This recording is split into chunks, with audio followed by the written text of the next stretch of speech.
মাননীয় শ্রদ্ধেয় জ্ঞানী গুণী মানী সম্মানী আজকের এই জলসার মাননীয় সভাপতি মহাশয়, শ্রদ্ধের উলামায়ে ইকরাম, হুফাজে ইকরাম এবং আমার জ্ঞানী গুণী মানী সম্মানী মাননীয় শ্রোতা মণ্ডলী, পর্দার অন্তরালে পর্দা নসিব মায়েরা এবং বোনেরা, আল্লাহর বড় দয়া, কৃপা, ভালোবাসা আমাদের প্রতি, গোটা বিশ্বের প্রতি। সবাই আল্লাহর শুকর আদায় করে হৃদয় থেকে বলি আলহামদুলিল্লাহ। তারপরে পরে বিশ্ব নবী জানাবে মুহাম্মাদুর রাসূলুল্লাহ, সকলে বলুন সাল্লাল্লাহু আলাইহি ওয়াসাল্লাম। তিনার প্রতি শতকোটি দরুদ বর্ষিত, বলুন আমিন সুম্মা আমিন। গুটি কয়েক কথা আলোচনা করব, আল্লাহ আমাদের সকলকে আমলের তৌফিক দান করুন। আমি অনুরোধ করে বলবো, যারা আমার এই ডান দিকে দাঁড়িয়ে আছেন, হয় বসে যান, না হলে এখান থেকে সরে যান, দুটোর একটা। কমেডির ছেলে কারা আছে ব্যাজওয়ালা, হয় ইনা দিকে বস করান, না হলে এখান থেকে তাড়িয়ে দেন, আমাকে দেখে খারাপ লাগছে। যদি বসতে চাই বসুক, না হলে এখান থেকে আউট। এ কথা বাংলা কথা বুঝেন না আপনারা? জায়গা করেছে এত সুন্দর বসার, হাদিস কোরআন শুনবেন দাঁড়িয়ে, বসে শুনো, সামনে জায়গা আছে, এসে বসুন। আর যদি হাজত থাকে সেরে আসুন, যান। কোনো কাজ থাকলে, খাওয়া দাওয়া বাকি থাকলে সেরে আসুন, সামনে দাঁড়াবেন না।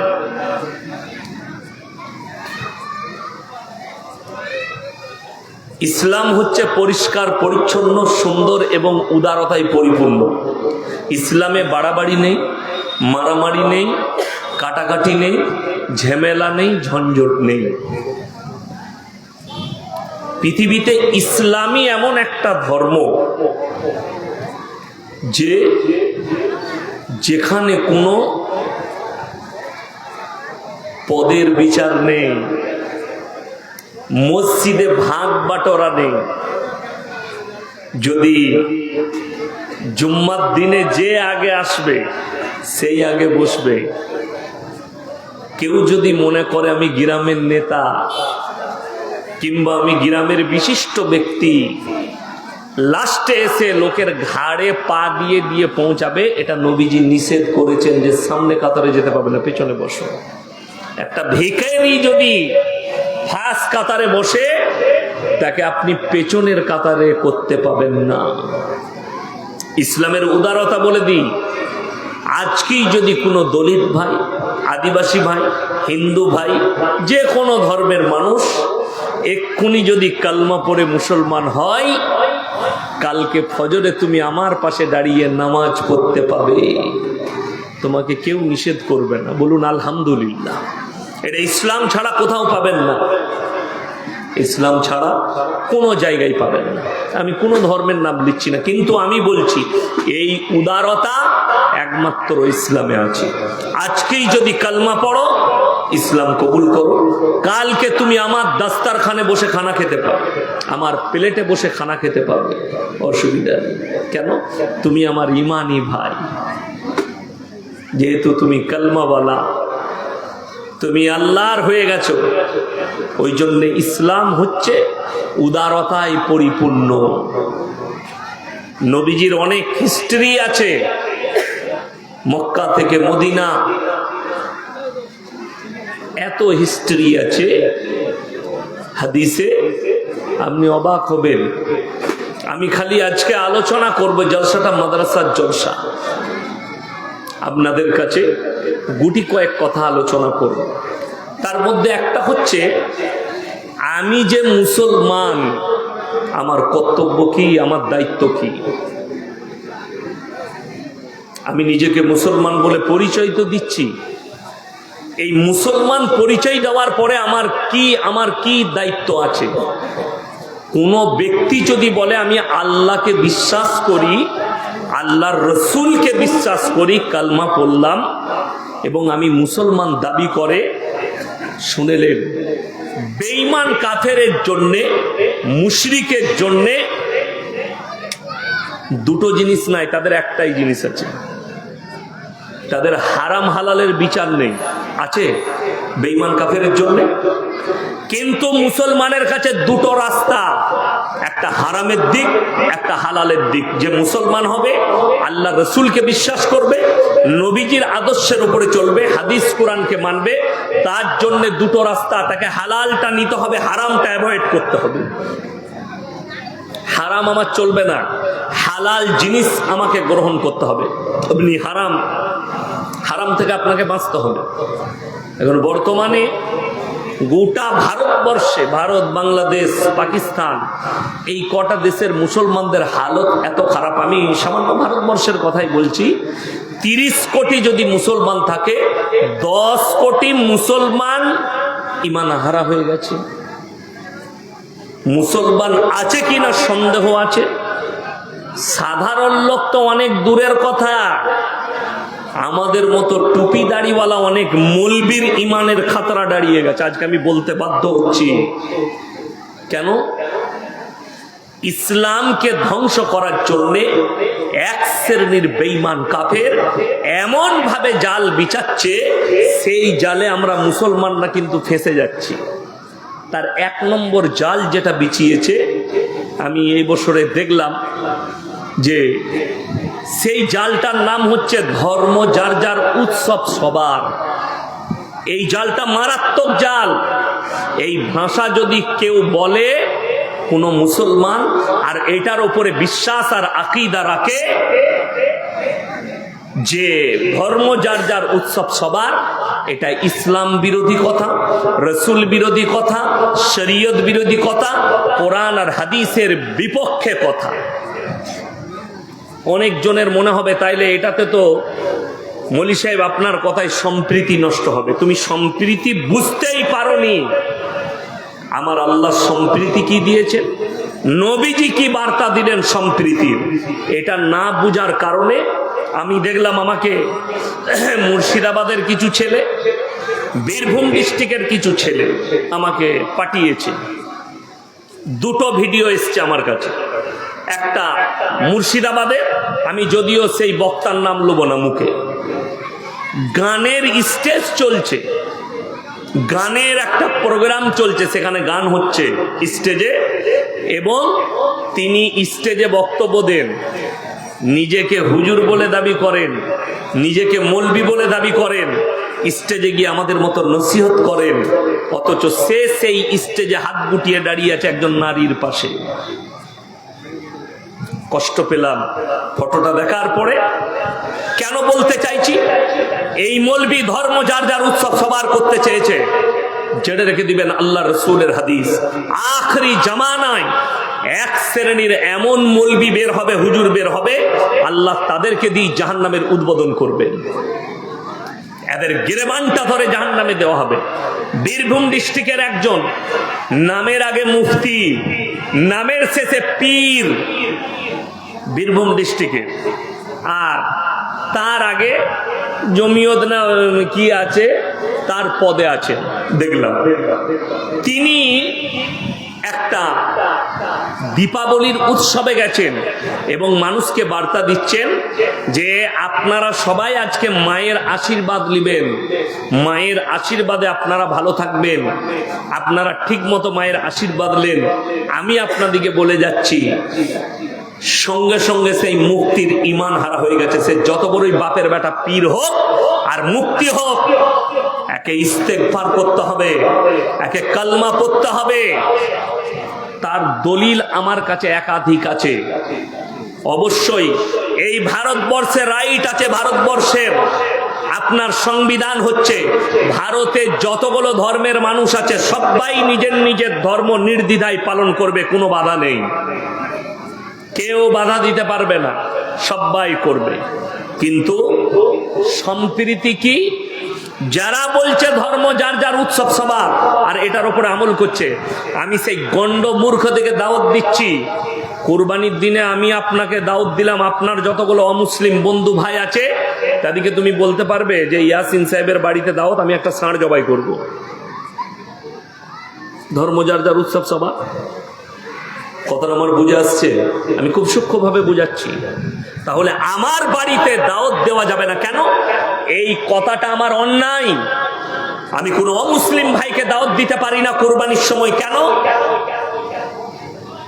আমরা যে পশু প্রাণী জবাহ করি, থানায় ডাকা হয় প্রত্যেকটা ইমামকে, থানার বড়বাবু ডাকেন, প্রশাসনের তরফ থেকে ডাকা হয়। আপনারা গিয়ে ঈদগায় মেসেজ দিবেন, জুম্মায় খুতবায় বলবেন, ঈদগায় খুতবা দিবেন, বলে দিবেন কি আপনারা যখন নিজের ধর্ম পালন করবেন অপরকে কষ্ট দিবেন না। আমার রাসূল সাল্লাল্লাহু আলাইহি সাল্লামের হাদিস, তোমরা মুমিন হতে পারবে না যতক্ষণ পর্যন্ত তোমার কাছ থেকে তোমার প্রতিবেশী সুরক্ষিত নয়। সেই প্রতিবেশী যেই হোক, সে হিন্দু হোক, দলিত হোক, আদিবাসী হোক, যে ধর্মেরই হোক, আপনার কাছে তাকে সেফটি পেতে হবে, সে যেন কষ্ট না পায়। চলুন, যে সমস্ত ভাইয়েরা হিন্দু, দলিত, আদিবাসী ভাই যার কানে আমার আওয়াজ পৌঁছাচ্ছে, যারা কান খাড়া করে আছেন ইয়াসিন ভাই কি বলে শুনবো, তারা শুনে যান। যারা ইউটিউব ফেসবুকে দেখেন তারা শুনে যান। আল্লাহ কোরআনে বলেছেন, কেউ যদি কোন নিরীহ মানুষকে হত্যা করে, সেই মানুষটা হত্যা করার কারণে গোটা মানব জাতিকে হত্যা করা হলো। কেউ যদি কোনো মানুষের উপকার করে, সে যেন গোটা মানব জাতির উপকার করলো। আমার রাসূল সাল্লাল্লাহু আলাইহি সাল্লাম বললেন, তোমরা দেখো না কোন জাতের, সে যে ধর্মেরই হোক, সে হিন্দু হোক, দলিত হোক, আদিবাসী হোক, খ্রিস্টান হোক, সে যদি ক্ষুধার্ত হয় খাবার দাও, বস্ত্রহীন হলে বস্ত্র দাও, বিপদে পড়লে পাশে দাঁড়াও। এটা হচ্ছে রাসূল সাল্লাল্লাহু আলাইহি ওয়াসাল্লামের আদর্শ। আপনি তার পাশে দাঁড়ান, সে বিপদে আছে। একটা হিন্দু ব্যক্তি, একটা দলিত ভাই তার মেয়ের বিয়ে দিতে পারছে না, আপনি টাকা দেন, নেকি পাবেন। কোনো গরিবের ছেলে পড়তে পারছে না, তার ধর্ম নয়, তাকে বই কিনার টাকা দেন, আপনি নেকি পাবেন। তার মানে এটা নয় যে আপনি তার পাশে দাঁড়িয়েছেন, হেল্প করেছেন বলে আপনাকে পুজোর অনুষ্ঠানে দাওয়াত দিবার আপনি পুজোতে যাবেন। কোরআনে আছে, লা ইলাহা ইল্লাল্লাহু ওয়া লা ইলাহা ইল্লা, তোমরা দুটো নৌকায় পা দিও না, দুটো নৌকায় পা দিয়া যাবে না। কোরআন শোনায়ার পরে, লাউ কানা ফীহিমা আলিয়াতুন ইল্লাল্লাহু লাফাসাদাতা, আমি আল্লাহ ছাড়া পৃথিবীতে যদি আর একটা আল্লাহ হতো, পৃথিবীতে বিভ্রাট মারামারি সৃষ্টি হতো। এটা কোরআন।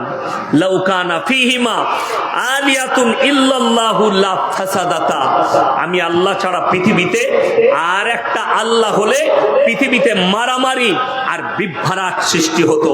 তাই আমি আল্লাহ ছাড়া পৃথিবীতে দ্বিতীয় কোনো সৃষ্টিকর্তা নেই, আল্লাহ ছাড়া কোনো মাবুদ নেই। চলুন, আল্লাহর কাছে নিকৃষ্ট তিনটে পাপ, তার মধ্যে মারাত্মক একটা পাপ হচ্ছে শিরকের পাপ।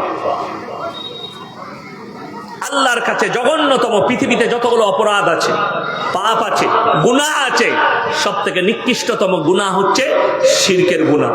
কেউ যদি জিনা করে ফেলে, সে যদি ইস্তেগফার করে আমার আল্লাহ চাইলে ক্ষমা করে দিবেন। কেউ যদি চুরি করে, সে যদি আল্লাহর কাছে ক্ষমা চাই, আল্লাহ ইচ্ছা করলে ক্ষমা করবেন। কিন্তু ইন্না শিরকা লাযুলমুন আযীম, কেউ যদি জেনে বুঝে শিরক করে, জ্ঞান থাকতে শিরক করে, সেই গুনাহ আমি আল্লাহ কিন্তু ক্ষমা করব না। চলুন, আমাদের দেশের অনেক ভাই মনে মনে করছে, ওই জন্য এই গত পরশু আমার সঙ্গে ঝামেলা। কি ঝামেলা? জলসায় ঢুকে দেখছি মেলা বসিয়েছে, এত বড় মেলা, এত বড় মেলা, আর জলসার স্টেজে 50টা লোক, মেলাতে 5000 ছেলে আর মেয়ে। কত কষ্ট লাগলো আমার, আমি নিজেকে কন্ট্রোল করতে পারিনি। আমি কয়েকটা ভাষা ইউজ করেছি, হয়তো অনেক জনের গায়ে লাগছে ভাষাটা, যে ভাষাটা এরকম ইউজ করতে হতো না। আপনি ঠিকই বলেছেন, আমি যদি ভাষা এরকম ইউজ করেছি আপনার গায়ে লাগে, তো আপনি চিন্তা করুন, আপনার মা বোন রাস্তায় গিয়ে জিনার কাজে লিপ্ত হচ্ছে, ওটা আপনাকে ভালো লাগে? আমি অন্যায় করেছি, দুটো ভাষা, খারাপ ভাষা বলে ফেলেছি, এটা যদি অন্যায় হয়, তুমি প্রতিবাদ করছো না? তোমার পরিবারে, তোমার গ্রামে, তোমার জলসায় তোমরা কজন প্রতিবাদ করেছো? শুনে রেখে দাও, ইয়াসিনের একটা প্রতিবাদে যদি তোমাকে ওই মুখের ভাষাটা যদি তোমাকে খারাপ লাগে, পতিতালয়টা যদি খারাপ লাগে, দেহ ব্যবসাটা যদি খারাপ লাগে, কেন বলেছি? আমাদের সমাজের লোক খালি মনে করে জিনা করা মানে খালি শারীরিক সম্পর্ক। কে বলল আপনাকে? হাতের জিনা, চোখের জিনা, কানের জিনা, নফসের জিনা, পায়ের জিনা, শারীরিক জিনা। যে ছেলেটা মেলায় ছেলে মেয়ে এক কাছে কুনো মারছে, হাতে করে চিমটি কাটছে, এগুলো হাতের জিনা। আর কেউ গ্যারান্টি দিতে পারবে যে মেলা বসাবো, ছেলে মেয়েরা সেখানে থাকবে আর কোনো মেয়েকে ছেড়খামি হবে না? আমার কাছে প্রমাণ আছে, আমি নাম করব না, কিন্তু জেলা হচ্ছে 24 পরগনা। আমি জলসায় গিয়েছিলাম, স্টেজ থেকে নেমে গাড়িতে চাপবো, একটা যুবককে 5টা কমিটির ছেলে ধরে পিটাচ্ছে। আমি বললাম মারছো কেন? বলে একটা মেয়েকে টানাটানি করেছে। আমি বলে হারাম খোর, মেলা বসিয়ে তোর মা বোনকে রাস্তায় তুলবি, ও টানবে না তো কি করবে? ছাড় ওকে। এটা বাস্তব। আমি জায়গার নাম করলাম না, কিন্তু জেলার নাম করলাম। মুর্শিদাবাদ জেলায় জলসা চলছে, জায়গার নাম করব না। আজ থেকে 3 বছর আগে, 3-4 বছর আগে আমার দাওয়াত ছিল। জলসায় মেলার কারণে একটা মেয়ের হাত ধরে টানাটানির কারণে হেসুয়া করে চুটিয়েছে। জলসা শেষ, বন্ধ, মাদ্রাসাওয়ালাদের ধ্বংস। যদি কোনো বাপের বেটা মৌলবি যদি বলে জলসাকে কেন্দ্র করে মেলা বসিয়ে টাকা তোলা যাবে, আমি তাকে চ্যালেঞ্জ দিলাম কিয়ামতের সকাল পর্যন্ত, যে সেই যুগটাই তোমরা ফিরে আসছো কেন? কিসের জন্য সেই যুগে ফিরে আসছো? যে যুগে মানুষ জিনায় লিপ্ত হতো, যে যুগে মানুষ অবৈধ কাজে লিপ্ত হতো, তারা বৈধ মনে করে। আগে ফাংশন হতো, যাত্রা হতো না, আর মেলা চলতো 2 দিন থেকে। এখন তো খালি তোমরা নামটা পাল্টি দিয়েছো, নাম দিয়েছো জলসা, আর কাজ হচ্ছে মেলা। কিসের জন্য জলসা তাহলে? কেন ওয়াজ নসিহত? পৃথিবীর বড় বড় মৌলবীকে, কাবার ইমামকে নিয়ে এসে কেউ যদি দোয়া করায়, আর এরকম যদি মেলা বসিয়ে সেখানে জিনার কাজ চালু করে নারী আর পুরুষকে দিয়ে, তার দোয়া কবুল হবে না আল্লাহর বারগাহে। আপনি কি ভেবেছেন? আজকে সমাজ ভেবেছে এক একটা মসজিদ কমিটি, এক একটা মাদ্রাসা কমিটি, তারা মনে করছে মেলা বসাবো। তারা আলেমদের সাথে পরামর্শ নেয় না। আলেমরা মেলার বিরোধিতা করলে সেই মাদ্রাসার আলেমদের বিরুদ্ধে যায়, ইমামের বিরুদ্ধে যায়, ইমামের চাকরি চলে যায়। খালি 2 পয়সার জন্য মেলা বসাবো, দোকানদারের কাছ থেকে 500-1000 করে নেব। তাহলে জলসা করার কি দরকার? বলে দাও, গ্রামে এমন বড় মেলা দে যেন 500টা দোকান বসে, 1000 করে 5 লাখ হয়ে যাবে। তুমি মাদ্রাসা চালা, মসজিদ চালা। আমাদের ওয়াজ নসিহত শোনার কি দরকার আছে? কে বলেছে তোমাকে শুনতে? যদি শুনতে চাও, জলসাই মেলা বসানো যাবে না, শুধু ওয়াজ নসিহত হবে, কোরআন আর হাদিসে তালিম হবে। এই তালিমটাও একটা মাধ্যম, জেনে রেখে দিবেন। আর যে বক্তারা প্রতিবাদ করবে না, যদি মনে করে আমাকে হয়তো জলসায় আর দাওয়াত দেবে না, যদি মনে করে আমি আর দাওয়াত পাবো না, তার থেকে ভালো যা করছে করুক, আমি টাকা পেলেই হচ্ছে, জেনে রেখে দিবে তোমার দ্বারা ইসলাম প্রচার হবে না। আগামীতে এই জলসাগুলো গিয়ে এত নোংরামি দাঁড়াবে, আমরা রুখতে পারবো না। আমি মরে যাব, আপনারা আমার এই ভাষাটা ফেসবুক আর ইউটিউবে ভাসবে, আপনারা দেখতে পাবেন যে কি কাণ্ড হয় আগামীতে এই মেলাকে কেন্দ্র করে। এমনি তো আমাদের ছেলেদের নোংরামি আমরা রুখতে পাচ্ছি না, তার উপরে মেলা। এমনি তো কিয়ামতের আলামত গুলো প্রকাশ পাচ্ছে, তার উপরে আবার তুমি বলছো বাজার বসাবো। আমার কষ্ট লাগে, দুঃখ লাগে এই জাতির প্রতি। আপনি শিরকটা বুঝতে পারলেন না, আপনি সম্প্রীতির কথা ভেবে যাচ্ছেন। ইমানদারির সঙ্গে বলবেন, আপনারা ঈদের নামাজ পড়েন না? পড়েন তো? তো ঈদগায় আপনাদের ইসেতে ঈদগায় সবাই আসে তো নামাজ পড়তে? হিন্দু, মুসলিম, দলিত, আদিবাসী সবাই পড়ে তো, ঠিকই? একটা প্রমাণ দিতে পারবেন? পারবেন না। শুধু আপনাদের নয়, পশ্চিম বাংলার 2টো সব থেকে ঈদের বড় নামাজ, একটা হচ্ছে মালদার সুজাপুর 9 মৌজা, 1.5 লাখ লোক একসাথে ঈদের নামাজ পড়ে।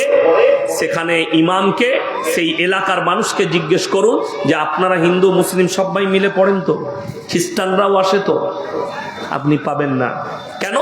এটা তো তাদের ধর্মীয় কাজ নয়, তাদের ধর্মীয় কাজ নয় এটা। অনেক দিন আগে আমার বর্ধমান জেলায় একটা অমুসলিম ভাই মিল মালিক, তিনি আমাকে দাওয়াত দিলেন। কিসের জন্যে? রমজান মাসে যত ধান পাটি আছে পশ্চিমবাংলার তিনি দাওয়াত দিয়েছেন, ইফতারি করাবেন, রাত্রে খানা খাওয়াবেন। আমাকে বললে খাসিগুলো জবাই করে দিন। আমি সকালে জবাই করে দিলাম, গিয়ে রাত্রে তার ওখানে নামাজ হবে, এশার নামাজ আর তারাবি। আমাকে দায়িত্ব দিল, আমি গেলাম। তো সেই মালিক বলছে যে স্যার আমি তো মক্কার নামাজ দেখি, তারাবি, তো আমার ইচ্ছা আমি আপনার পেছনে দাঁড়াবো। আমি বললাম শরীয়ত আপনাকে সম্মতি দেয় না, আপনি দাঁড়াতে পাবেন কালমাটা পড়লেন, আপনি দাঁড়াতে পাবেন কালমা পড়লেন, পবিত্রতা আনতে হবে। নামাজে দাঁড়ানোর আগে জাগা কা পাক হোনা, বদন কা পাক হোনা, কাপড়া কা পাক হোনা। তোমার কাপড়টা পবিত্র হতে হবে, তোমার শরীরটা পবিত্র হতে হবে, তুমি যে জায়গায় নামাজ পড়ছো নামাজটা পবিত্র হতে হবে। বলে আমি বসে শুনতে পারি, আমি বসে দেখুন আমরা কিভাবে নামাজ পড়ি, আপনি দেখতে থাকুন, অসুবিধা নেই। কিন্তু দুঃখের বিষয় আজকে মুসলমান এটাই বুঝে না। ইব্রাহিম আলাইহিস সালাতু ওয়াস সালাম তিনি তিনার আব্বাজানকে দাওয়াত দিয়েছেন কি বলে? ইব্রাহিম নবীর বাপের 3টা কাজ ছিল। এই আমার মুসলমান যুবক যুবতী ভাইরা শুনেন, 3টে কাজ: মূর্তি তৈরি করা, মূর্তি বিক্রি করা, আর মূর্তির উপাসনা করা। ইব্রাহিম আলাইহিস সালাতু ওয়াস সালাম নিজের আব্বাজানকে দাওয়াত দিলেন কি বলে? ইজ ক্বালা লিআবিহি ইয়া বাতি লিমা তাবুদু মা লা ইয়াসমাউ ওয়া লা ইউবসিরু ওয়া লা ইউগনি আনকা শাইয়া। হে আমার আব্বাজান, আপনি কার উপাসনা করছেন? হাত পা নাড়তে পারে না, কথা বলতে পারে না, নিজস্ব কোনো যোগ্যতা নেই, আপনি এদের উপাসনা করছেন। এটা শয়তানের রাস্তা। আমার আল্লাহকে বিশ্বাস করুন, আমাকে নবী হিসাবে বিশ্বাস করুন। রিওয়ায়েতে আছে কোরআনে, কিয়ামতের দিনে ইব্রাহিম নবীর বাপ আব্বাজান বীর্য আকারে রক্ততে লুটোপুটি খাবে। ইব্রাহিম নবী আল্লাহকে বলবেন, আল্লাহ আমি আমার আব্বাজানের সম্পর্কে আপনার সাথে কিছু কথা বলতে চাই। আল্লাহ বলবেন, তোমার আবেদন আমার কাছে গ্রহণযোগ্য নয়, হবে না। তোমার বাপের জন্যে আমি তোমার কোনো কথাই শুনবো না। কেন? তোমার আব্বা মুশরিক, তোমার আব্বা আমার নবীকে মানেনি, আমাকে মানেনি, তার জন্য তোমার কোনো কথা শোনা হবে না। আমার বন্ধুগণ, আমাদের দেশের অনেক মুসলমান অনেক গুমরা, অনেক অশিক্ষিত, তেনারা আমাদিকে বলছে মৌলবীরা মাদ্রাসা ছাপ, এরা কি জানে, স্কুলে যাইনি আর বোকা, আমি ইংলিশ মিডিয়ামেও পড়েছি, আমি স্কুলেও গেছি, তোরা আমাদের সম্পর্কে জানিস না। আমার ভাই, দুঃখের বিষয় হচ্ছে তুমি ইসলামটা বুঝেও তুমি বুঝতে চাওনি। কেন?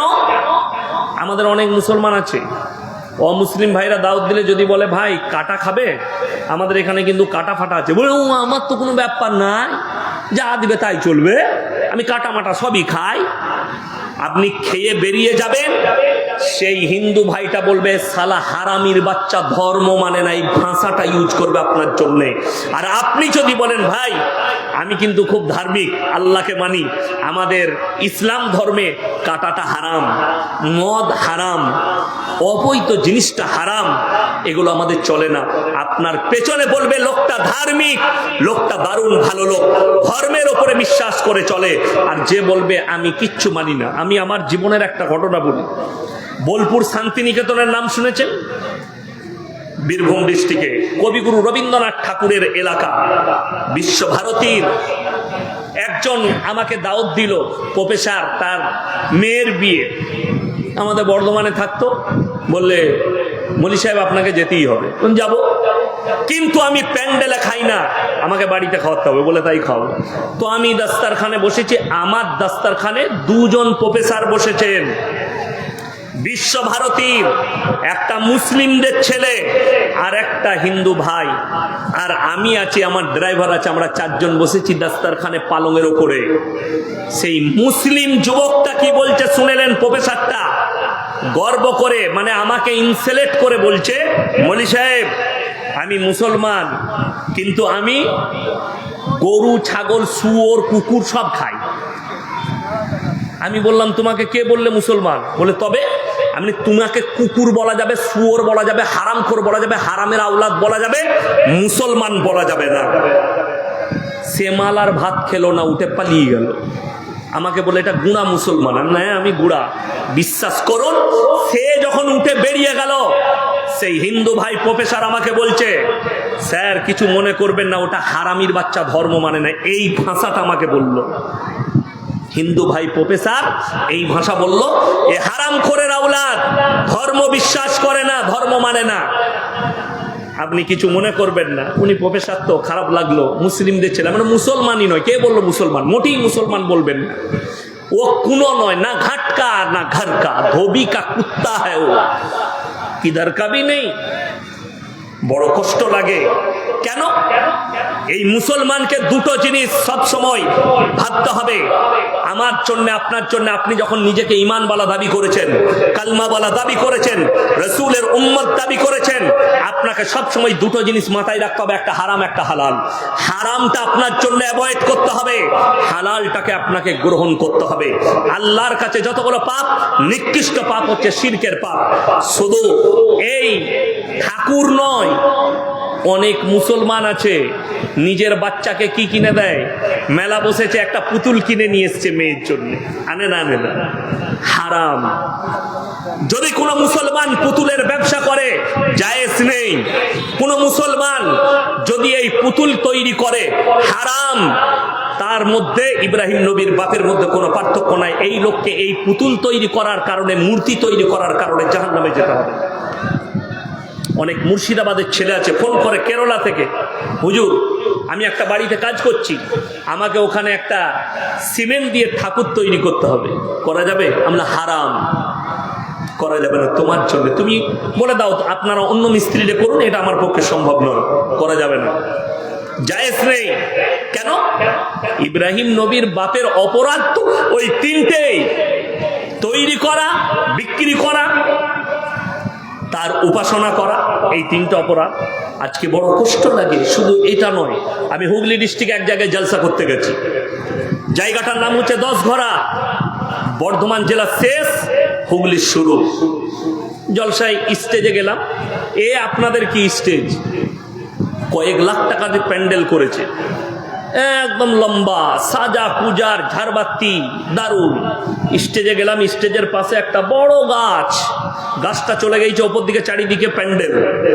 গাছের গোড়ায় মাটির ঘোড়া রাখা আছে, আগরবাতি আছে, মোমবাতি আছে, আর একটা চাদর ল্যাপটানো আছে। আমি স্টেজে গিয়ে বললাম, বাবা আপনাদের এখানে হিন্দু মুসলিম ভাইদের মধ্যে খুব মহব্বত গো, তোমরা খুব ভালো মানুষ। বলে কেন হুজুর? বলে এখানে ওনারা পুজো পাঠ করে, তোমরা এখানে জলসা করছো। ওই যে হুজুর ওটা আমাদেরই। মানে তোরা কি করিস? বললা ওখানে বুড়ো পীর সাহেব আছে, যা পুজো কর। বাস্তব বলছি, সত্য ঘটনা। দুঃখের বিষয়, আপনি একটা অমুসলিম ভাই মাটির মূর্তি তৈরি করে উপাসনা করলে, সেটা যদি শিরক হয়, গাছের গোড়ায় ঘোড়া রেখে সিজদা দিলে, এটা কি করে শরীয়ত হতে পারে? তোমার বিবেককে জিজ্ঞেস করো। খুব কষ্টের সঙ্গে বলছি, আমি ইয়াসিন এখন বেঁচে আছি না নাই, কথা বলছি যখন আমার মধ্যে প্রাণ আছে না নেই? প্রাণ আছে। এখন যদি আমাকে সভাপতি সাহেব বলে, ইয়াসিন বাবু আমাকে 100 টাকা দাও, আমি পকেট থেকে বার করে দিতে পারবো না? পারবো না বাবা? পারবো তো? আচ্ছা, আমি যদি মারা যাই আর ইনি যদি চাই, দিতে পারবো? পারবো না। দুঃখটা ওই জায়গায়। আপনি এটা বুঝতে পারছেন, একটা মুসলমান এটা বুঝতে পারছে যে তার বাপ বেঁচে থাকতে যা চাইতো তাই পেত, বাপটা মারা গেই চাপ দেবার ক্ষমতা নেই, তাইলে আমি মারা গেলে আমার কবরে কি করে ভালো মন্দ চাস? কথাটা এইটাই। আমি বেঁচে থাকতে তোকে টাকা দিতে পারিনি, মরে যাওয়ার পরে আমার ক্ষমতা শেষ, আমি তোমাকে কিছুই দিতে পারবো না। তাহলে একটা মুসলমান কবরে গিয়ে কি করে ভালো মন্দ চাই? একটা মুসলমান একটা মৌলবীর কবরে কি করে ভালো মন্দ চাই? সেখানে কি করে সিজদা দিতে পারে? আল্লাহর কসম, আল্লাহর কাছে নিকৃষ্ট পাপ। যারা হাজী সাহেব আছে, যারা মক্কা গেছেন, যারা মদিনা গেছেন, তারা জানেন মক্কা থেকে মদিনা 470 কিলোমিটার রাস্তা, একটা মাজার পাবেন না। আমার বাড়ি থেকে আপনাদের এখানে 200 কিলোমিটার রাস্তা, 200,000-এর বেশি রাস্তায় মাজার পড়ে আছে। দুঃখ ওইটাই, বড় কষ্ট লাগে। যদি বলেন মক্কা মদিনায় কি আল্লাহর ওলি নাই? আল্লাহর কসম করে বলছি, পৃথিবীর সব সব থেকে দামি ব্যক্তিরা জান্নাতুল বাকিতে শুয়ে আছেন। পৃথিবীর সব থেকে দামি ব্যক্তি উহুদের প্রান্তরে 70 জন সাহাবীর কবর, যারা যুদ্ধের ময়দানে শহীদ হয়েছেন। সেখানে এমন একজন সাহাবী শুয়ে আছেন, আল্লাহ রাসূল সাল্লাল্লাহু আলাইহি সাল্লামের চাচা যান হযরত আমির হামজা রাদিয়াল্লাহু তাআলা আনহু। উহুদের প্রান্তরে লোহার ব্যারিকেড দিয়ে ঘেরা আছে 70 জন সাহাবীর কবর। তাদের কবরে চাদর চড়ানো নেই। আর আমাদের দেশের মূর্খরা টেনার চাদর নিয়ে গিয়ে পাথর চাবড়িতে চড়িয়ে আসছে। আমাদের দেশের মূর্খরা শুনে যান, 3টে জায়গা ছাড়া কোন জায়গায় নেকির উদ্দেশ্যে সফর করা যাবে না। Number 1 Mecca, number 2 Medina, number 3 বাইতুল মাকদাস। এই 3টে জায়গা ছাড়া কোন জায়গায় নেকির উদ্দেশ্যে সফর করা যাবে না। কেউ যদি নিয়ত করে আমি দিল্লিতে যাব, ওখান থেকে আজমিরে গিয়ে সেখানে বাবার মাজারে সিজদা দিয়ে আসবো কিংবা জিয়ারত করে আসবো, শরীয়ত সম্মত নয়। কেউ যদি নিয়ত করে আমি জুম্মার নামাজটা পাথর চাবড়িতে পড়বো, জায়েজ নেই। নেকি তো পাবেনই না, ঘুরিয়ে গুনাহ হবে। কেন? এই 3টে জায়গা ছাড়া কোনো জায়গায় সফর করা যাবে না। আমাদের দেশে এখন আমরা অনেকে বলি মক্কা শরীফ, বলে না বলে না, কিন্তু জানেন বিহার শরীফ, আজমির শরীফ, বাগদাদ শরীফ, সব মাজারগুলোকে শরীফ করে দিয়েছে। কষ্টটা ওই জায়গায়। আপনি দেখুন অনেকজন মুর্শিদাবাদে, বর্ধমানে, বীরভূমে, পশ্চিম বাংলায় অনেকজন নিজের গাড়ির উপরে লিখে রেখেছে দাতা বাবার দান। একদম হারাম ভাষা, শিরকি ভাষা। অনেকজন রেখে দিয়েছে KGN। KGN মানে জানেন কি? কি আপনারা জানেন না? লড়ির উপরে লেখা থাকে মুসলিমদের খাজা গরিব নওয়াজ। কষ্টটা একটাই, আপনাদের গ্রামের দোকান আছে না নেই? আছে তো? খুব ভালো করে বুঝবেন। এরপর আপনার চাচার দোকান আছে, চানাচুরের, বিস্কুটের, সাবানের ইত্যাদি ইত্যাদি মাল লেগেছে। আপনি সকালবেলায় উঠে বাজার করবেন, সাবান নিবেন, সার্ফ নিবেন, তেল নিবেন। আপনি আপনার চাচার দোকান ছেড়ে নরেনের দোকানে কিনতে গেছেন। দুটো প্রশ্ন জাগবে, দুটো কথা দাঁড়াবে। হয় চাচার কাছে মাল নেই, তা না হলে চাচার সঙ্গে আপনার খুব ঝামেলা। ঠিক কিনা কথা বলেন? এই দুটোর মধ্যে একটা কারণ হতে পারে। হয় চাচার কাছে মাল নেই, তা না হলে চাচার সঙ্গে ঝামেলা। যারা আল্লাহকে বাদ দিয়ে গাছতলায় যায়, রওজা থানে যায়, দুটো কথা দাঁড়াবে। হয় আল্লাহর কাছে মাল ফুরিয়ে গেছে, নাহলে আল্লাহর সঙ্গে তোমার ঝামেলা চলছে। তা না হলে এই নামাজে সূরা ফাতিহা পড়েন না? পড়েন না? পড়ি, প্রত্যেকটা মুসলমান পড়ে, পড়তে হবে। কি ওয়াদা করে? ইয়াকা নাবুদু ওয়া ইয়াকা নাস্তাইন। আল্লাহ তুমি ছাড়া কারুর উপাসনা করি না, তুমি ছাড়া কারুর কাছে ভালো মন্দ চাই না। তাহলে গাছতলাটা কি করে চলে এলো? তাহলে রওজা খান দরগা কি করে এলো? আমার ভাই, আল্লাহর কাছে ডেঞ্জার পাপ হচ্ছে শিরকের পাপ। কবরে চাদর চড়ানো জায়েজ হলে আল্লাহ রাসূল সাল্লাল্লাহু আলাইহি সাল্লামের কবরটা আসমান পর্যন্ত হিরে মতি মুক্ত চাদরে ঢেকে যেত। আল্লাহ রসুলের কবরে জায়েজ নেই। পৃথিবীর আর কোন মৌলবি মোল্লা পীর ফকিরের কবরের জন্য জায়েজ হবে না। আল্লাহ রসুলের কবরে সিজদা নেই। পৃথিবীর আর কোন মৌলবি মোল্লা পীর ফকিরের কবরের জন্য সিজদা চলবে না। আল্লাহ রসুলের কবরে ভালো মন্দ চাইতে পাবে না। পৃথিবীর আর কোন মৌলবি মোল্লা পীর ফকিরের কবরের জন্য ভালো মন্দ চাওয়া যাবে না। সকলে বলুন কল্যাণ অকল্যাণ ভালো মন্দের মালিক সকলে জোরে বলুন কে? আরো জোরে বলুন কে? একমাত্র আল্লাহ রাব্বুল আলামিন হচ্ছেন ভালো মন্দ কল্যাণ অকল্যাণের মালিক। নিজেদিকে শিরক থেকে বাঁচান। সবাই বাঁচাবো, জোরে বলুন ইনশাআল্লাহ। অনেক মুসলমান বলে যে ভাই আমি তো ধুলিয়ানে গেছিলাম, আমি ওমরপুরে গেছিলাম, কি করতে? আমার বউকে নিয়ে একটু মেলা দেখতে গেছিলাম, ঠাকুর দেখতে গেছিলাম, পুজো তো করিনি। মৌলবীরা কিছুই জানে না, এতে পাপ আবার কি আছে? পাপটা কোথায় বলে দিই। আপনার এই গ্রামে ডাকাতি হচ্ছে রাতের বেলা, একটা বাড়িতে মারাত্মক ভাবে ডাকাতি। সবাই ঘুমাচ্ছে, একটা ব্যক্তি পেশাব করতে উঠেছে। সে যখন গাছতলায় পেশাব করছে দেখছে অমুকের বাড়িতে ডাকাতি চলছে, মারাত্মক ভাবে ডাকাতি হচ্ছে। তো এই চুপচাপ গাছতলায় বসে দেখলো কিভাবে বাড়ি থেকে মালগুলো লুটে বন্দুক ঠেকিয়ে সব মাল নিয়ে গ্রাম থেকে পালিয়ে গেল ডাকাতের দল গাড়ি নিয়ে। সব গ্রামের মানুষ উঠে গেছেন, এলাকার থানার বাবুরা চলে এসছেন। এসে থানার বড় বাবু জিজ্ঞেস করছে, তোমাদের মধ্যে কে দেখেছ? সে বলল, স্যার আমি প্রথম থেকে শেষ পর্যন্ত দেখেছি। কাকে বেশি মারবে? আমার প্রশাসন ভাইয়েরা বসে আছে, আমার সঙ্গে ওপরে দেখা হলো, উনাদিকে জিজ্ঞেস করুন, যে বলবে আমি সব দেখেছি তাকে বেশি মারবে না গায়ের লোককে তুলে নিয়ে যাবে? ওই মালটা কি তুলে নিয়ে ঝুলিয়ে মারবে? মাল বেরিয়ে যাবে একে মার। খুব ভালো করে আমি কি বোঝাতে চাইছি শুনেলেন? আপনি যদি বলেন আমি মজা দেখতে গেছিলাম, আল্লাহ কোরআনে বললেন যদি তোমরা দেখো শিরকের কাজ হচ্ছে, আল্লাহ বিরোধী কাজ হচ্ছে, রসুল বিরোধী কাজ হচ্ছে, ভাই হাতের দ্বারা রুখে দাও, তা না হয় জুবানের দ্বারা রুখে দাও, তা না হয় ঘৃণা করে ওই জায়গা থেকে তোমরা সরে এসো। আর তুমি বলছো কবরে গিয়ে আমি জান্নাতে যাব, জান্নাত পড়েই আছে। চলুন আমার ভাই, আমি কেন বললাম 10 কোটি মুসলমান নেই? 1 নম্বর দলিলগুলো শুনেলেন। মুসলমানদের জন্য ইসলামী শরীয়তে সুদ খাওয়া হারাম না হালাল? জোরে বলুন, হারাম। তাইলে এই পুরো সুতি থানাতে একটাও মুসলমানদের সুদখোর নাই, তাই তো? আছে? গোলমাল কোথায় জানেন?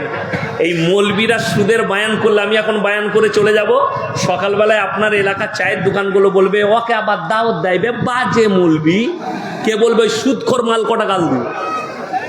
কোরআনে আছে ওয়াহাল্লাল্লাহুল বাইয়া ওয়া হাররামার রিবা, সুদকে হারাম করেছি, ব্যবসাকে হালাল করেছি। আপনি ব্যবসা করুন হালাল, সুদ হারাম। কোন ব্যক্তি হারাম জেনে যদি কোনো মুসলমান সুদ খায়, সে যেন আল্লাহর সঙ্গে যুদ্ধ ঘোষণা করলো।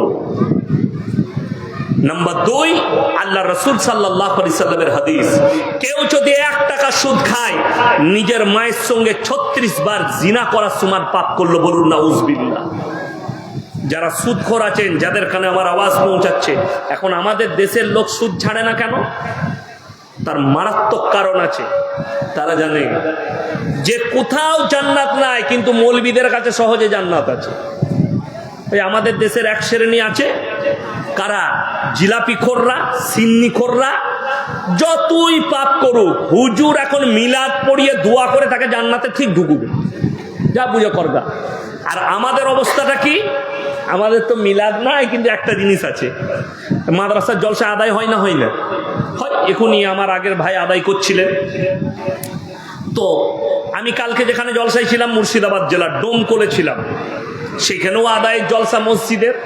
তো আমার আগের বক্তা আদায় করছিলেন, মোল্লা জামিরুল ইসলাম, ওইখানেই বাড়ি, উনি আদায় করছিলেন। তো এই জলসায় আমরা বক্তা, আপনারা শ্রোতা, আমি তো আর জানি না সুতিতে কে সুদখোর কে গাঁজাখোর, আমি জানি না। আমার কাছে সবাই আপনারা ভালো।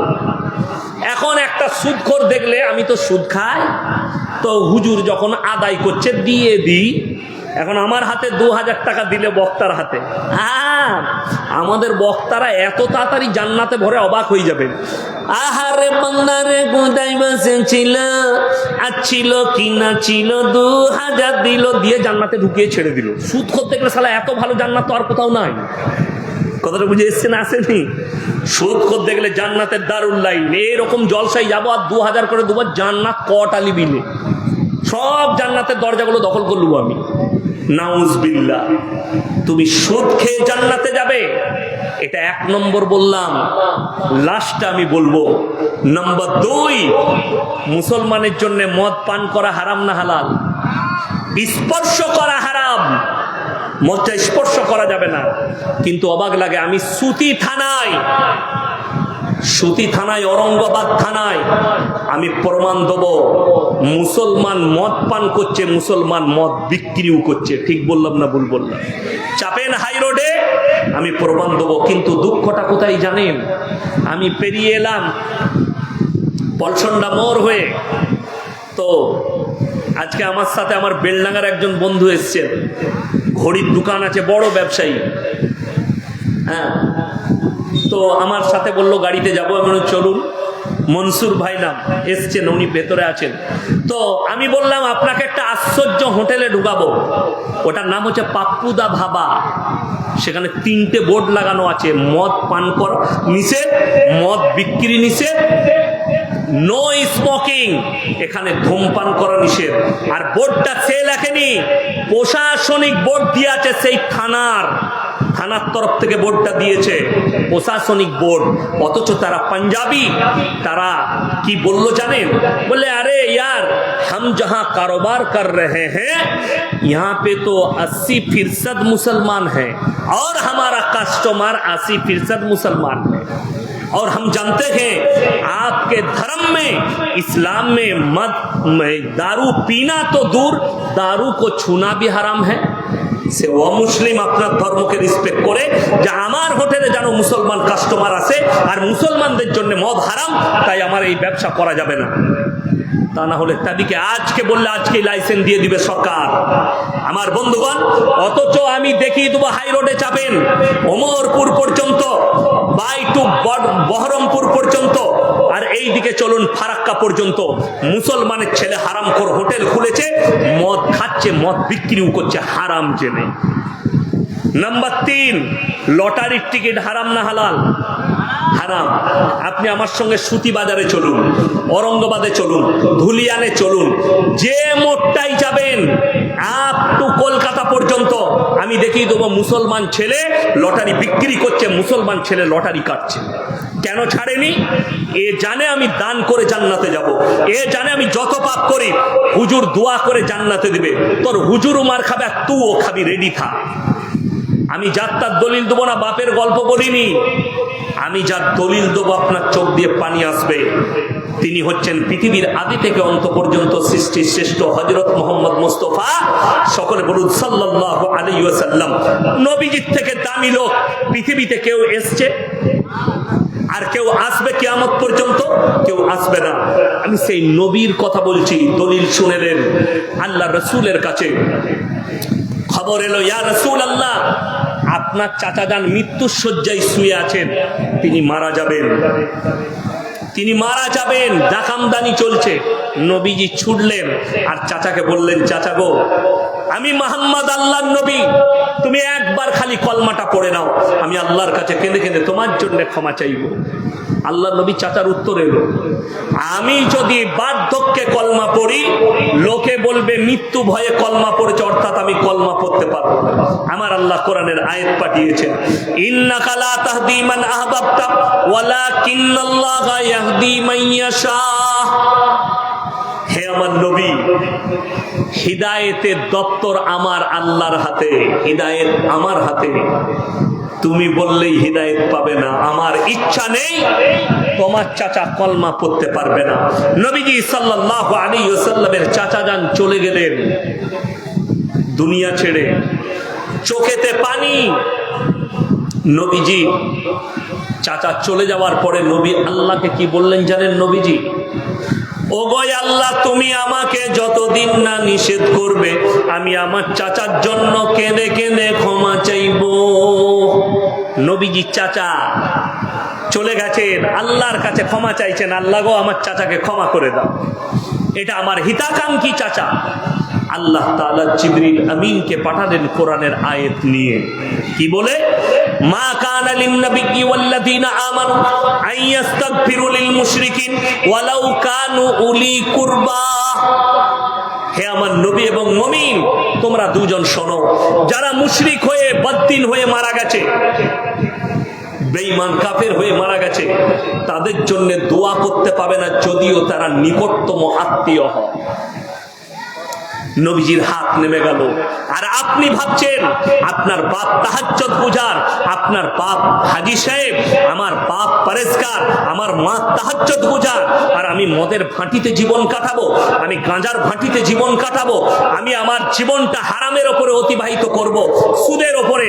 আমার মা তো নামাজি, আমার স্ত্রী তো নামাজি, জান্নাতে পাঠিয়ে দেবে, আমার বাপ দোয়া করবে। আরে মূর্খ, নবীজি নিজের চাচাকে কলমা পড়াতে পারেননি, নিজের চাচার জন্য দোয়া করা আল্লাহ নিষেধ করেছেন। এটা তো একটা বললাম। দ্বিতীয় নম্বর, পৃথিবীর বুকে যতগুলো নবী পয়গম্বর আল্লাহ পাঠিয়েছেন, সব থেকে বেশি যিনি দাওয়াতের মেহনত করেছেন, তবলিগ করেছেন, তার নাম হচ্ছে হযরতে নূহ নবী। তারপরেও মুষ্টিগত লোক ঈমান এনেছে, মুষ্টিগত লোক, কিছু লোক ঈমান এনেছে। দুঃখের বিষয়, বেদনার বিষয় আমার ভাই, এই মুষ্টিগত লোক যখন ঈমান এনেছে, তার নিজের সন্তান কিনান, তার পরিবার, তার গোত্রের মানুষ, তারা বললে শোনো, তোমার আল্লাহকে আমরা বিশ্বাস করব না। নূহ নবী বিনীত অনুরোধ চালালেন, আমি বিনীত অনুরোধ করছি, হে আমার সম্প্রদায়, হে আমার সন্তান, তোমরা আমার আল্লাহকে বিশ্বাস করো, না হলে আল্লাহ তোমাদেরকে কঠিন আযাবে মুবতালা করবে। তার সন্তান কিনান বলে, তোমার আল্লাহ কি আযাব দিতে পারে? বলে, আমার আল্লাহ মুষলধারার বৃষ্টি দিয়ে তোমাদেরকে বন্যায় ডুবিয়ে দেবে। সঙ্গে সঙ্গে চ্যালেঞ্জ ছুড়লো আল্লাহকে, কে? তার ছেলে কেনান। তোমার আল্লাহকে বলে দাও, তোমার আল্লাহ যদি বন্যা দেয়, এমন উঁচু জায়গায় চেপে যাব যেখানে তোমার আল্লাহর পানি পৌঁছাবে না। বলুন নাউজুবিল্লাহ। এত বড় চ্যালেঞ্জ। আল্লাহ বললেন, হে আমার নূহ, তুমি যে নৌকা তৈরি করেছো, যেটা আমি হুকুম দিয়েছি, নৌকায় চেপে যাও। যারা বিশ্বাস এনেছে তাদেরকে নাও, জোড়া জোড়া জীব জন্তু পশু পক্ষী নিয়ে নাও, এরপরে আমার আযাবের জন্য ইন্তজার করো। মুষলধারার বৃষ্টি। মুফাসসিরিনরা লিখছেন, মুহাদ্দিসিনরা লিখছেন যে পৃথিবীর বুকে অত বড় প্রলয় ঘটেনি। সমুদ্রের পানিকে আল্লাহ মিনিমাম 1200 থেকে 1250 ফুট উপরে তুলে দিয়েছিলেন। গোটা পৃথিবী ডুবে গেছে। নূহ নবী নৌকার উপরে, তার কম মারা যাচ্ছে, চোখেতে দেখতে পাচ্ছেন আমার সন্তান কিনান যেন ডুবে মারা যাচ্ছে। নূহ নবী থাকতে না পেরে আল্লাহর কাছে কি দোয়া করলেন জানেন? লা আসিমাল ইয়াউমা মিন আমরিল্লাহ। ওগো আল্লাহ, এটা আমার ওরসজাত পুত্র, তুমি একে রক্ষা করো। আমার আল্লাহ উত্তর দিলেন, লামিনাল খাসিরিন। যে আমাকে মানেনি, আমার নবীকে মানেনি, আমার দিনকে মানেনি, তার জন্য দোয়া চাইতে পাবে না। যদি তুমি আর একবার দোয়া চাও, তোমাকেও আমি আল্লাহ ক্ষতিগ্রস্তদের মধ্যে ফেলে দেব। নবী পয়গম্বর নিজের রক্তের সম্পর্কের সন্তান হাবুডুবু খেয়ে মারা যাচ্ছে। আল্লাহ নিষেধ করলেন, আর দ্বিতীয়বার দোয়া করবে না, তা না হলে তোমার নৌকা সমেত আমি পানিতে ডুবিয়ে দেব। নূহ নবীর দোয়া বন্ধ হয়ে গেল সন্তানের জন্য। আর নিজের চোখেতে নিজের সন্তানের মৃত্যুর তাণ্ডবটা দেখেছেন আমার আল্লাহ কিভাবে তাকে মৃত্যু দিয়েছে। আর তুমি বলছো তোমার ছেলে মদের ভাটিতে জীবন কাটিয়ে মারা যাবে, তুমি দান করে জান্নাতে দেবে। তোমার ছেলে মদের ভাটিতে জীবন কাটিয়ে জীবনে মসজিদে পা রেখেনি। আপনারা ইমানদারির সঙ্গে বলুন তো, 5 ওয়াক্তের নামাজ ফরজ না ফরজ নয়? ফরজ। এখন যদি পশ্চিম বাংলায় সমীক্ষা করা হয়, 100টার মধ্যে 90টা মুসলমান বেনামাজি। ঠিক বললাম না ভুল বললাম? আমি পশ্চিম বাংলার কথা বললাম, 90টা বেনামাজি। অথচ তাদের মধ্যে একদল এমন আছে, সকালবেলায় আপনি ধুলিয়ানে পাবেন, সকালবেলায় আপনি চায়ের দোকানে পাবেন, নামাজি দিকে দেখলে কি বলে জানেন? দাড়ি টুপিওয়ালা দিকে, আমি নামাজ না পড়তে পারি কিন্তু ইমানটা আমারই ভালো আছে। এই মাল আছে না নাই? গাদা আছে। আমাদের দেশে জানেন কিছু লোক আছে, মদ খেলে বিরাট ইমানদার হয়ে যায়, মাতাল ইমানদার হয় না। আপনারা কিছুই জানেন। আমাদের গ্রামে একজন মাতাল আছে, তো আমার আব্বাজানকে বড় ভাই বলে। তো সে এমনি কথা বলে না, কিন্তু যেদিনে মদ খেয়ে নেয়, আজ আমি মোটামুটি আমার বয়স ধরেলেন এই 38 হতে চললো। আমার যেদিন থেকে জ্ঞান হয়েছে সেদিন থেকে দেখছি যবার মদ খায় তো আবার আমার আব্বাকে বলে, বড় ভাই ইনশাআল্লাহ কাল থেকে আর নামাজ ছাড়বো না। কিন্তু আজও মাল নামাজ ধরে না। কি বুঝলি? এই ধুলিয়ানে দেখবেন একটা চায়ের দোকান আছে, সারা রাত খোলা থাকে, বক্তারা দাঁড়ায়, আমিও দাঁড়াই। 2-3-4টা ভাই আছে দোকান চালায়, এখন ভেঙে গেছে সামনে। তো ওখানে আমি প্রায় দাঁড়াই। একদিন রাতে দাঁড়িয়েছি, 4-5টা মুসলিমদের ছেলে, এই এলাকার হবে ধুলিয়ান এলাকা মুসলিমদের, একজন ফুল মাতাল মদ খেয়ে নিয়েছে, সে এসে হারাম করে আমাকে জড়িয়ে ধরলে, এত কাঁদছে কেন মালটা, তারপরে গন্ধ শুনে বুঝতে পারলাম তো ই তো মদ খেয়ে আমাকে নাপাক করে দিলে। কি বুঝলে, আমি বাড়িতে ঢুকি, আগে জামাগুলো কাপড়গুলো খুলে গোসলখানায় ফেললাম। আমার স্ত্রী বলছে গোসলখানায় ফেলছেন কেন? আমি না, তুমি আর বলো না, একজন বিরাট আল্লাহওয়ালা লোক আমাকে জড়িয়ে ধরেছে মাথায়। কি বলবো, সে কি বলছে জানেন, আমাকে একটু ফুক দিবে, আমি যেন কাল থেকে 5 ওয়াক্তে নামাজ। আমি তুই জীবনে হবি না, এটা তো নেশাই বলছে আমি কাল থেকে নামাজি হব। আমি বললাম আল্লাহ তোমাদেরকে হিদায়েত দে। এই মদের দ্বারা এরপর এর পরিবার, এর সবাই কি জানেন, এই কিভাবে আমার মা নামাজি, আমার বাপ নামাজি, আমার পরিবার নামাজি, আমার স্ত্রী নামাজি, এরাই দোয়া করলে আমি জান্নাতে যাব, আর মরে যাওয়ার পরে ওই জন্য তো দুঃখ লাগে। আমার এলাকার ছেলেরা, বর্ধমানের ছেলেরা লড়ি চালায়, বীরভূমের ছেলেরা পাথরের লড়ি চালায়। শুনতে পেলাম কি হয়েছে, বলে ডানকুনির কাছে হাই রোডে অ্যাক্সিডেন্ট করে মারা গেছে, স্পট ডেড। কি চালাচ্ছিল? লড়ি। তার বাড়িতে গিয়ে চেয়ারে বসলাম, বেচারা মারা গেছে, দুঃখ প্রকাশ। একজনকে জিজ্ঞেস করলাম, শোনো ভাই, ঘুমিয়ে গিয়েছিল দিয়ে অ্যাক্সিডেন্ট হয়েছে? বিশ্বাস করুন কষ্টটা কখন লাগলো জানেন? যখন বলছে না হুজুর, 3 বোতল 4 বোতল মদ চেলে টাল হয়ে গিয়ে গাড়ি চালাচ্ছিল, কত কষ্ট। সেই ব্যক্তির জানাজার নামাজ, সেই ব্যক্তির জন্য দোয়া, সেই ব্যক্তির কবর জিয়ারত, সেই ব্যক্তি চলে গেছে, তার পরিবার তার নামে দান করছে। আল্লাহ রাসূল সাল্লাল্লাহু আলাইহি সাল্লামের হাদিস, যার নামাজ নেই তার মধ্যে ইসলাম নেই। অথচ 90% মুসলমান নামাজ পড়ে না। তাদের মধ্যে এক শ্রেণী, তারা গর্ব করে বলছে নামাজ না পড়তে পারি, আমাদের ইমানটাই ঠিক আছে। এই ব্যক্তি যদি আমার জালসা শুনছেন, তাদের কানে পৌঁছাচ্ছে, তাদেরকে অনুরোধ করে বলছি ভালো করে শুনবেন। কিয়ামতের দিনে 2টো রাস্তা, একটা জান্নাতের, একটা জাহান্নামের। জান্নাতীরা জান্নাতের রাস্তায় যাবে, জাহান্নামীরা জাহান্নামের রাস্তায়। আমার আল্লাহ কোরআনে বললেন, জান্নাতীরা তাদেরকে দাঁড় করাবে কি বলে, ফি জান্নাতি ইয়াতাসাআলুনা আনিল মুজরিমিনা মা সালাকাকুম ফি সাকার। এই জাহান্নামী ভাইরা দাঁড়াও, তোমরা বলতে আমরা ভালো লোক, তোমরা বলতে আমরা ইমানদার, আজকে কেন তোমরা সাকার নামক জাহান্নামে যাচ্ছ? আমার বন্ধুগণ, আমার ভাই, যারা নামাজ পড়েন না, যারা বেনামাজি, তারা শুনেন কি উত্তর দিবে জানেন? প্রথম উত্তর, ক্বালু লাম নাকু মিনাল মুসাল্লিন, আমরা নামাজি মুসল্লিদের মধ্যে ছিলাম না। ওয়ালাম নাকু নতিমুল মিসকিন, আর আমরা মিসকিনকে খানা খাওয়াইতাম না। ওয়া কুন্না নাখুদু মাল খাইদিন, আর আমরা দাড়ি টুপি নামাজি মুসল্লি দিকে দেখে হাসি ঠাট্টা বিদ্রুপ করত, তাদের সঙ্গে আমরাও হাসি ঠাট্টা করতাম। আল্লাহ তাই আমাদিকে জাহান্নামে পাঠিয়েছেন। ওয়া কুন্না নুকাজ্জিবু বিয়াউমিদ্দিন, আর আমরা বিচারের দিবসকে, কিয়ামতের দিনকে আমরা মিথ্যা বলে মনে করিতাম, তাই আল্লাহ আমাদিকে জাহান্নামে পাঠিয়েছেন। তারা 1 নম্বর বলবে আমরা নামাজি ছিলাম না। যতগুলো আমার ভাই আছেন, বোন আছেন, সবাই হাত তুলে বলুন তো আজকে আমরা 5 ওয়াক্তের নামাজি হব ইনশাল্লাহ। হাত তুলেন সবাই, এই সবাই যুবক যুবক হাত তুলেন, বলুন ইনশাল্লাহ, জোরে বলুন। হ্যাঁ, নামাজ কেউ ছাড়বেন না, যে কোনো হালতে। রাস্তায় আছেন, নামাজ পড়ে নেন।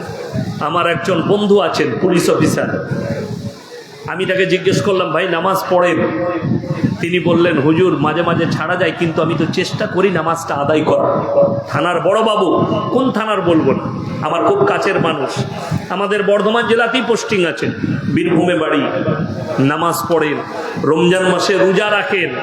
আমি রমজান মাসে তিনি ফোন করে ডাকেন, যাকাতের পয়সা দেয় আমাকে, আমাদের মাদ্রাসার জন্যে। আমার ভাই, আপনাদিকে অনুরোধ করে বলছি, নামাজ জিন্দগিতে ছাড়বেন না। নামাজ কেমন জিনিস কেমন ইবাদত আল্লাহ রেখেছেন, ইন্না সলাতা তানহা আনিল ফাহশাই ওয়াল মুনকার, নিশ্চয় নামাজ এমন একটা ইবাদত, মানুষ যখন যদি নামাজি হয় তাকে অশ্লীল কাজ থেকে সরিয়ে নামাজ তাদেরকে ভালো কাজের দিকে নিয়ে যায়।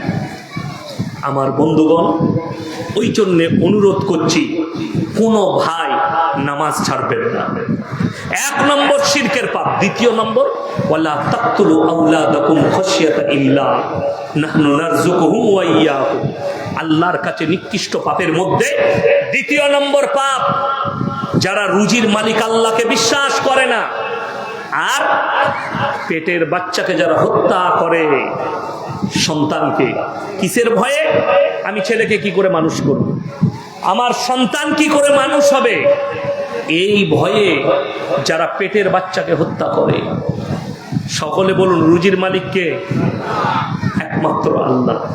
এইটা যাদের বিশ্বাস নেই তাদেরকে একটা কথা মারাত্মকভাবে মাথায় রাখতে হবে। আমি আজকে দলিল দিয়ে যাচ্ছি, শিক্ষিত জ্ঞানী গুণী ব্যক্তি আপনারা শুনে যান।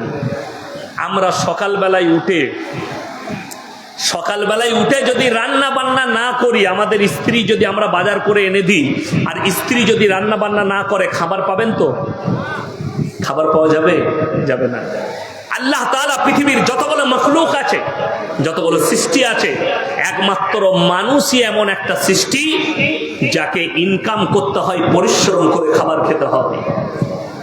সকালবেলায় ফজরের নামাজ পড়ে উঠেন, গাছের গোড়ায় বসে একবার গাছের দিকে তাকিয়ে দেখেন, একটা পাখি, তাকে পরিশ্রম করতে হয় না, বিনা পরিশ্রমে রুজি দান করছে। আরো একটু আগে চলুন, পৃথিবীর বিজ্ঞান বলছে, বৈজ্ঞানিকরা বলছেন, সমুদ্রের তলে 3 ভাগ প্রাণী আছে, 1 ভাগ স্থলে।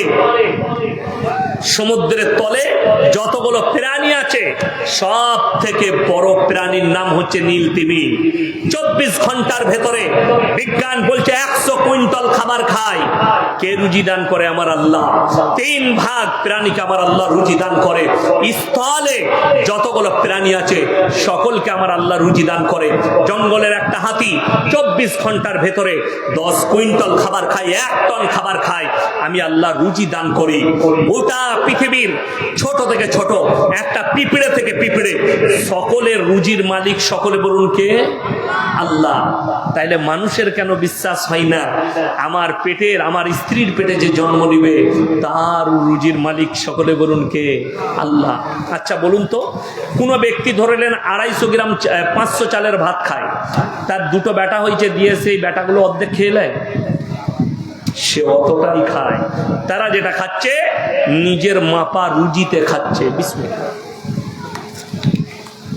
ওই জন্যে প্রত্যেকটা ডাক্তারখানায়, ওষুধ দোকানে, ডাক্তার, গাইনিক ডাক্তারের চেম্বারে লেখা থাকে, এখানে ভ্রূণ নষ্ট করা হয় না, পেটের বাচ্চা হত্যা করা হয় না, দণ্ডনীয় অপরাধ। আপনি অবাক হবেন, অনেক মুসলমান, আমাদের কিছু হাতুড়ে ডাক্তার আছে গ্রামগঞ্জে, মানুষ গিয়ে তাদেরকে বলে, ভাই আমার বইয়ের পেটে না ভুল করে ছেলে চলে এসছে, ওষুধ দাম না, নষ্ট করে দেবো। আমি একটু আগে শোনালাম, কোন পৃথিবীর মানুষকে, নিরীহ মানুষকে কেউ যদি হত্যা করে, মানব জাতিকে হত্যা করার সমান, গোটা মানব জাতিকে হত্যা করা হবে। আল্লাহ নিষেধ করেছেন। আর তুমি তোমার সন্তানকে হত্যা করবে, আমার আল্লাহ ছেড়ে দেবে? অনেকজন মনে করে রক্ত পানি হয়ে নেমে গেল, রক্ত চেম্বারে চলে গেল, নদ নদী নালায় চলে গেল, পৃথিবীর কেউ জানে না, কেউ দেখতে পাইনি, আমার ইমাম জানে না, আমার পরিবার জানে না, শুধুমাত্র আমরা স্বামী স্ত্রী। তারা কান খুলে শুনেলেন, বাড়িতে মানে কোরআন থাকলে খুলবেন, সূরা আল ইমরান 1ম পৃষ্ঠা, ইন্নাল্লাহা লা ইয়াখফা আলাইহি শাইউন ফিল আরদি ওয়ালা ফিস সামা। আসমান আর জমিনের মধ্যে যা কিছু আছে, কোন জিনিসটা আমার আল্লাহর কাছে গোপন নেই। আমার বন্ধুগণ, আমার ভাই, আগে চলুন। আল্লাহ রাসূল সাল্লাল্লাহু আলাইহি সাল্লামকে 1400 বছর আগে বেঈমান আর কাফেররা এই প্রশ্নই করেছে, হে আল্লাহর নবী, আপনি মানুষকে বলছেন আল্লাহ কিয়ামতের দিনে আবার দাঁড় করাবেন, কেমন করে দাঁড় করাবে? আমরা মাটির সাথে মিশে যাই, কেউ আমরা পানির সাথে মিশে যাই, কেউ ছাই হয়ে উড়ে যায়, আল্লাহ কেমন করে দাঁড় করাবেন? আমার আল্লাহ রাব্বুল আলামিন সঙ্গে সঙ্গে কোরআনে কসম খেলেন, জিবরিল আমিনকে পাঠালেন, লা উকসিমু বিয়াউমিল কিয়ামা, আমি আমি আল্লাহ কসম খাচ্ছি কিয়ামতের দিনে, ওয়ালা উকসিমু বিন-নাফসিল লাওয়ামা, আরো আমি কসম খাচ্ছি ওই সমস্ত আত্মার, আয়াহসাবুল ইনসানু আল্লান নাজমা ইদামা বালা কাদিরিনা আলা নুসাউইয়া বানানা বাল ইউরিদুল ইনসানু লিয়াবজুরা আমামা। হে আমার নবী বলে দাও, পৃথিবীর মানুষকে বলে দাও, যারা বলছে আল্লাহ কেমন করে মানুষকে দাঁড় করাবে, তাদেরকে শুনিয়ে দাও, মানুষের শুধু আকৃতি নয়, হাত পা নাক কান গলা নয়, তাদের হাতেতে আঙ্গুলেতে যে লাকির গুলো দাগগুলো আছে, আমি এইভাবেই পরিপূর্ণ করে দাঁড় করাতে সক্ষম। ইমাম বুখারী রাহমাতুল্লাহ আলাইহি বুখারী শরীফের ব্যাখ্যা এনেছেন যে যারা নিজের সন্তানকে কতল করেছে, মায়েরা শুনেন ভাইয়েরা, তারা যেন আল্লাহর কাছে ক্ষমা চাইবে। ক্ষমার এখতিয়ার একমাত্র আল্লাহর হাতে, তবে ক্ষমার রাস্তা শরীয়তে নাই। যেহেতু তুমি নিরীহ একটা বাচ্চাকে হত্যা করেছো, এইগুলোকে আল্লাহ দাঁড় করাবেন, আর তারাই সাক্ষী দিবে, আল্লাহ পাপিষ্ট মা বাপ যারা মায়ের গর্ভে আমাকে হত্যা করেছে, তারা সাক্ষী দেবে। সেই দিনে তোমার জন্য জাহান্নাম ছাড়ার কোনো রাস্তা থাকবে না। নাম্বার 3, আল্লাহর কাছে নিকৃষ্ট পাপ, ওয়ালা তাকরাবুজ জিনা ইন্নাহু কানা ফাহিশা ওয়া সাআ সাবিলা। ব্যভিচার করা তো অনেক দূরের কথা, যে রাস্তায় ব্যভিচার হয় সেই রাস্তার ধারে পাশে যাতায়াত করো। এই 1 মাস আগে, 1 মাস না 2 মাস, 1.5 মাস হবে, আমাদের ভারতবর্ষে একজন বাবা আছে, খুব সুন্দর কথা বলে। আমি রাত্রে বাড়ি ফেরার সময় গাড়িতে মাঝে মাঝে উনার ইগুলো শুনি। তার কাছে অনেক লোক এসে বলে বাবা মেরা ইয়ে হুয়া, তো উনি পরামর্শ দেন, ধার্মিক পরামর্শ। হিন্দু ভাইদের বাবা, খুব সুন্দর কথা বলে, আমাকে খুব ভালো লাগে। তো তেনাকে একটা মেয়ে প্রশ্ন করছে, বাবা एक औरत को शादी कितने साल में करनी चाहिए? बाबा बोलचे 18 साल हो गया, 19-20 साल में कर लो। तो बोलचे क्यों बाबा, अगर कोई 25 साल 30 साल में करेगी तो क्या बात है? तो बोले अरे देखो, 5 जगह 4 जगह मुंह मार के आती है और 1 जगह शादी करते हैं, इसीलिए इनके घर नहीं टिकते, टूट जाते हैं, शादी टूट जाती है। এই কথাটা নিয়ে আমাদের দেশের কিছু কুত্তা মিডিয়া যারা সমাজে দ্বন্দ্ব ফেলাচ্ছে, বাবার উপরে এলিগেন লাগালে, আরে বাবা औरत के लिए ऐसे बोला है, বাবা যেটা বলেছে ইসলাম শরীয়ত সেটাই বলছে। যতগুলো নবী পয়গম্বর এসেছেন সকলের একটা সুন্নত, সকলের সুন্নত, সেটা হচ্ছে উপযুক্ত বয়সে বিবাহ করে নাও। ছেলেদের সরকার আইন করেছে 18 বছর, মেয়েদের 18 বছর, পেরিয়ে গেলে 19 বছরে বিয়ে দিয়ে দাও, 20 বছরে বিয়ে দিয়ে দাও। কেন? সরকারের আইন হচ্ছে 18 বছর, কিন্তু একটা ছেলে ক বছরে বালিগ হয়? কথা বলে না, ক বছরে?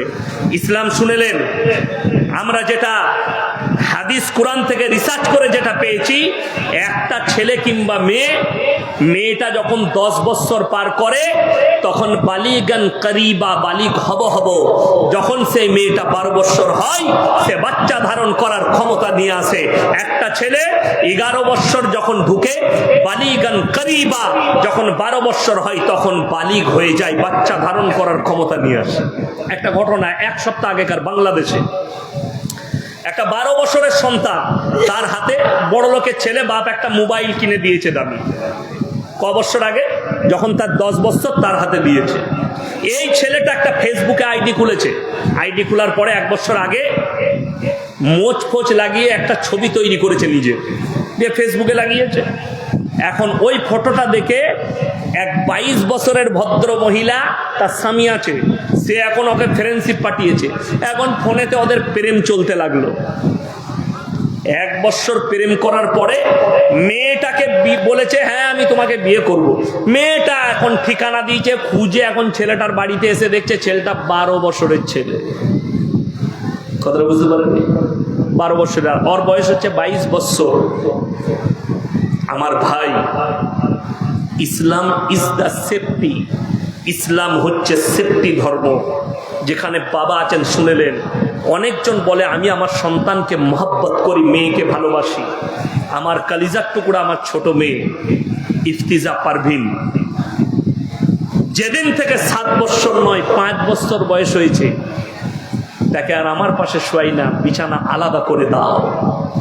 মেয়েদের বয়স যদি 7 বছর হয় বাপের কাছ থেকে বিছানা আলাদা করে দাও।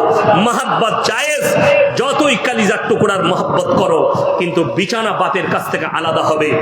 মায়েরা শুনেলেন, বেটাকে তুমি জান দিয়ে ভালোবাসো, কিন্তু সন্তানের বয়স 7 বছর পেরুলেই মায়ের কাছ থেকে বিছানা আলাদা করে দিতে হবে।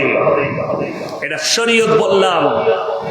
তা না হলে মোবাইল খুলে দেখলেন মা বেটাতে বিয়ে করছে। আজ থেকে 5 বছর আগে লন্ডনের সুপ্রিম কোর্টে কেস দাঁড়িয়েছে, বাপ আর বিটি বিয়ে করতে চেয়েছে। কেস যখন গেছে, জজ জিজ্ঞেস করছে তুমি কি করতে বিয়ে করতে চাও? বলে আমার এই মেয়ের বয়স যখন 5 বছর, এর মা মারা গেছে, আমি আর কোনো বিয়ে করিনি, একে আমি নিজের কাছে নিজের মতো করে মানুষ করেছি। আমরা এক বিছানায় শুতে শুতে কখন জানি না আমরা শারীরিক সম্পর্কে জড়িয়ে গেছি। বলুন নাউজুবিল্লাহ। ওই জন্য ইসলাম সেফটি করেছে না, এটা হতে পারে না।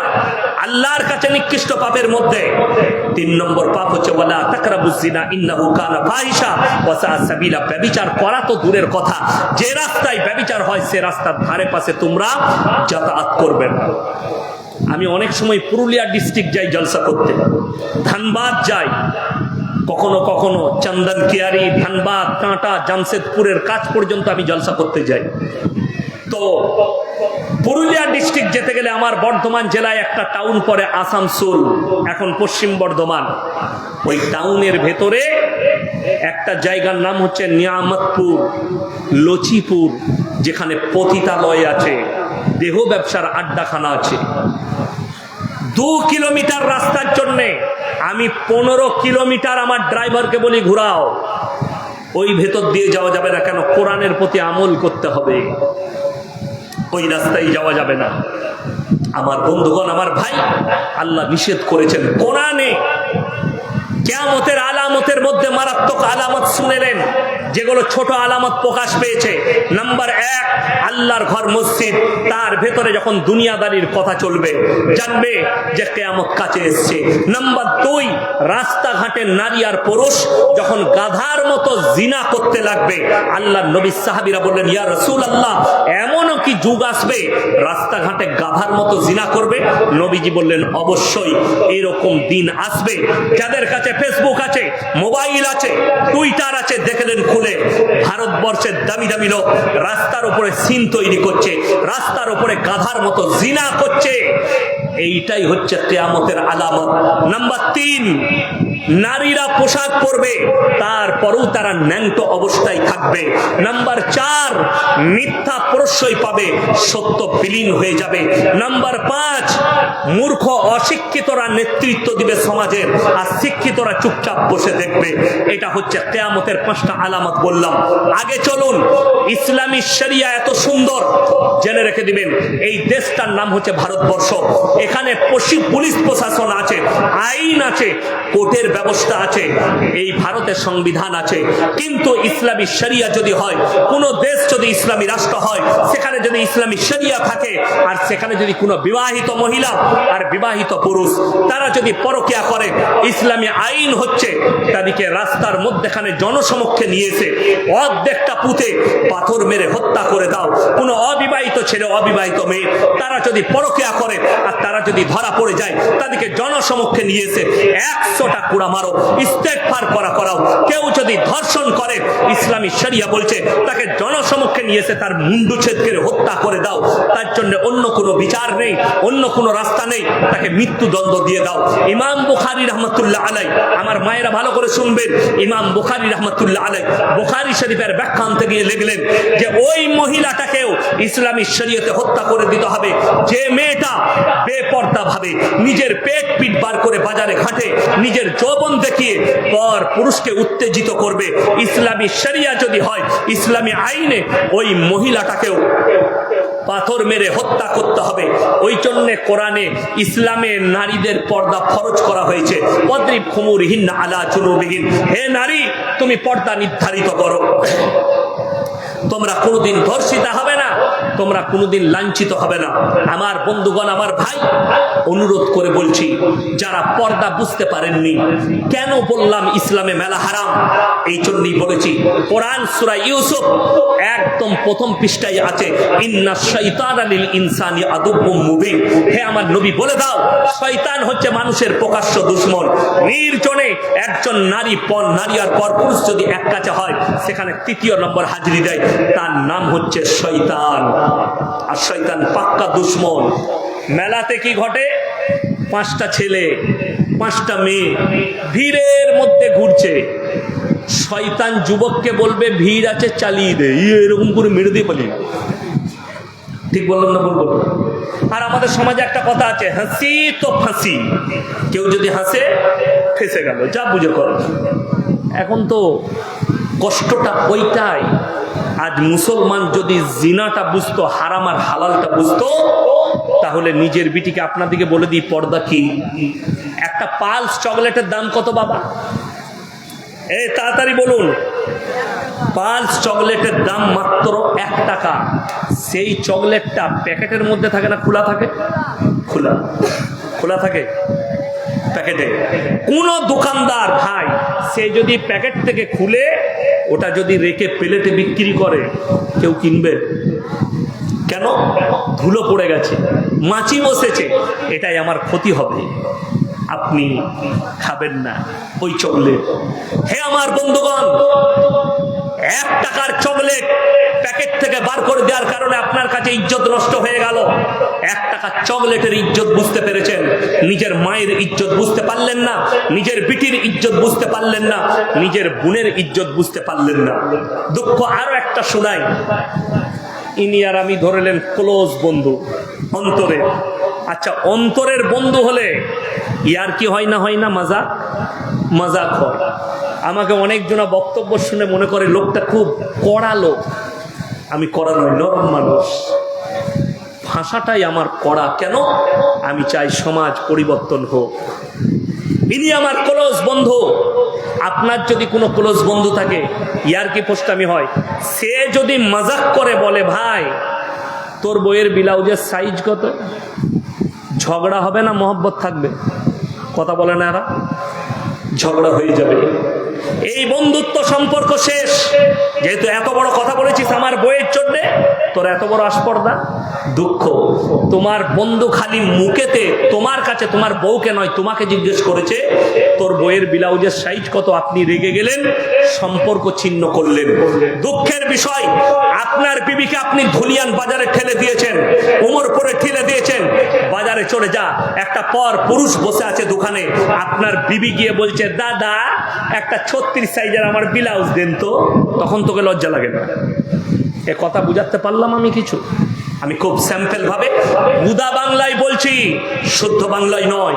এরপরও যদি আপনার ব্রেনে পর্দা না ঢুকে, আপনার বন্ধু বলার কারণে যদি আপনার ব্রেনে আঘাত লাগে, আপনার বিবি নিজের মুখে একটা পর পুরুষ দোকানে বসে আছে, নিজের ব্লাউজের সাইজ বলছে, তোমাকে লজ্জা লাগে না? আর আমাদের কিছু হারামখোর যুবক আছে, বাড়িতে সকালবেলায় বউ বলছে, আমার ব্লাউজ শাড়ি নেই গো, ছিঁড়ে গেছিল, আনবে না? হ্যাঁ খেপি, আমার কাজ আছে, তুই চলে যা, নিয়ে আয়। আর হারামখোর টাস খালাচ্ছে মাচাই বসে, হারামখোর চায়ের দোকানে চা খাচ্ছে, আড্ডা মারছে, আর বিড়ি টানছে। লজ্জা শরম নেই? আপনাদের কি মনে হচ্ছে? এই ক্যামেরা চলছে, বাই ক্যামেরা বলছি, এতগুলো ইউটিউবার আছে, গোটা পশ্চিম বাংলা দেশ বিদেশের লোক দেখবে। আমি চ্যালেঞ্জ ছুড়ে বললাম, আমার পুরো বর্ধমান ডিস্ট্রিক্ট গলসি বাজার, যেমন আপনারা আমাকে মোবাইলে চিনেন, হিন্দু মুসলিম সব ভাই আমাকে চিনেন।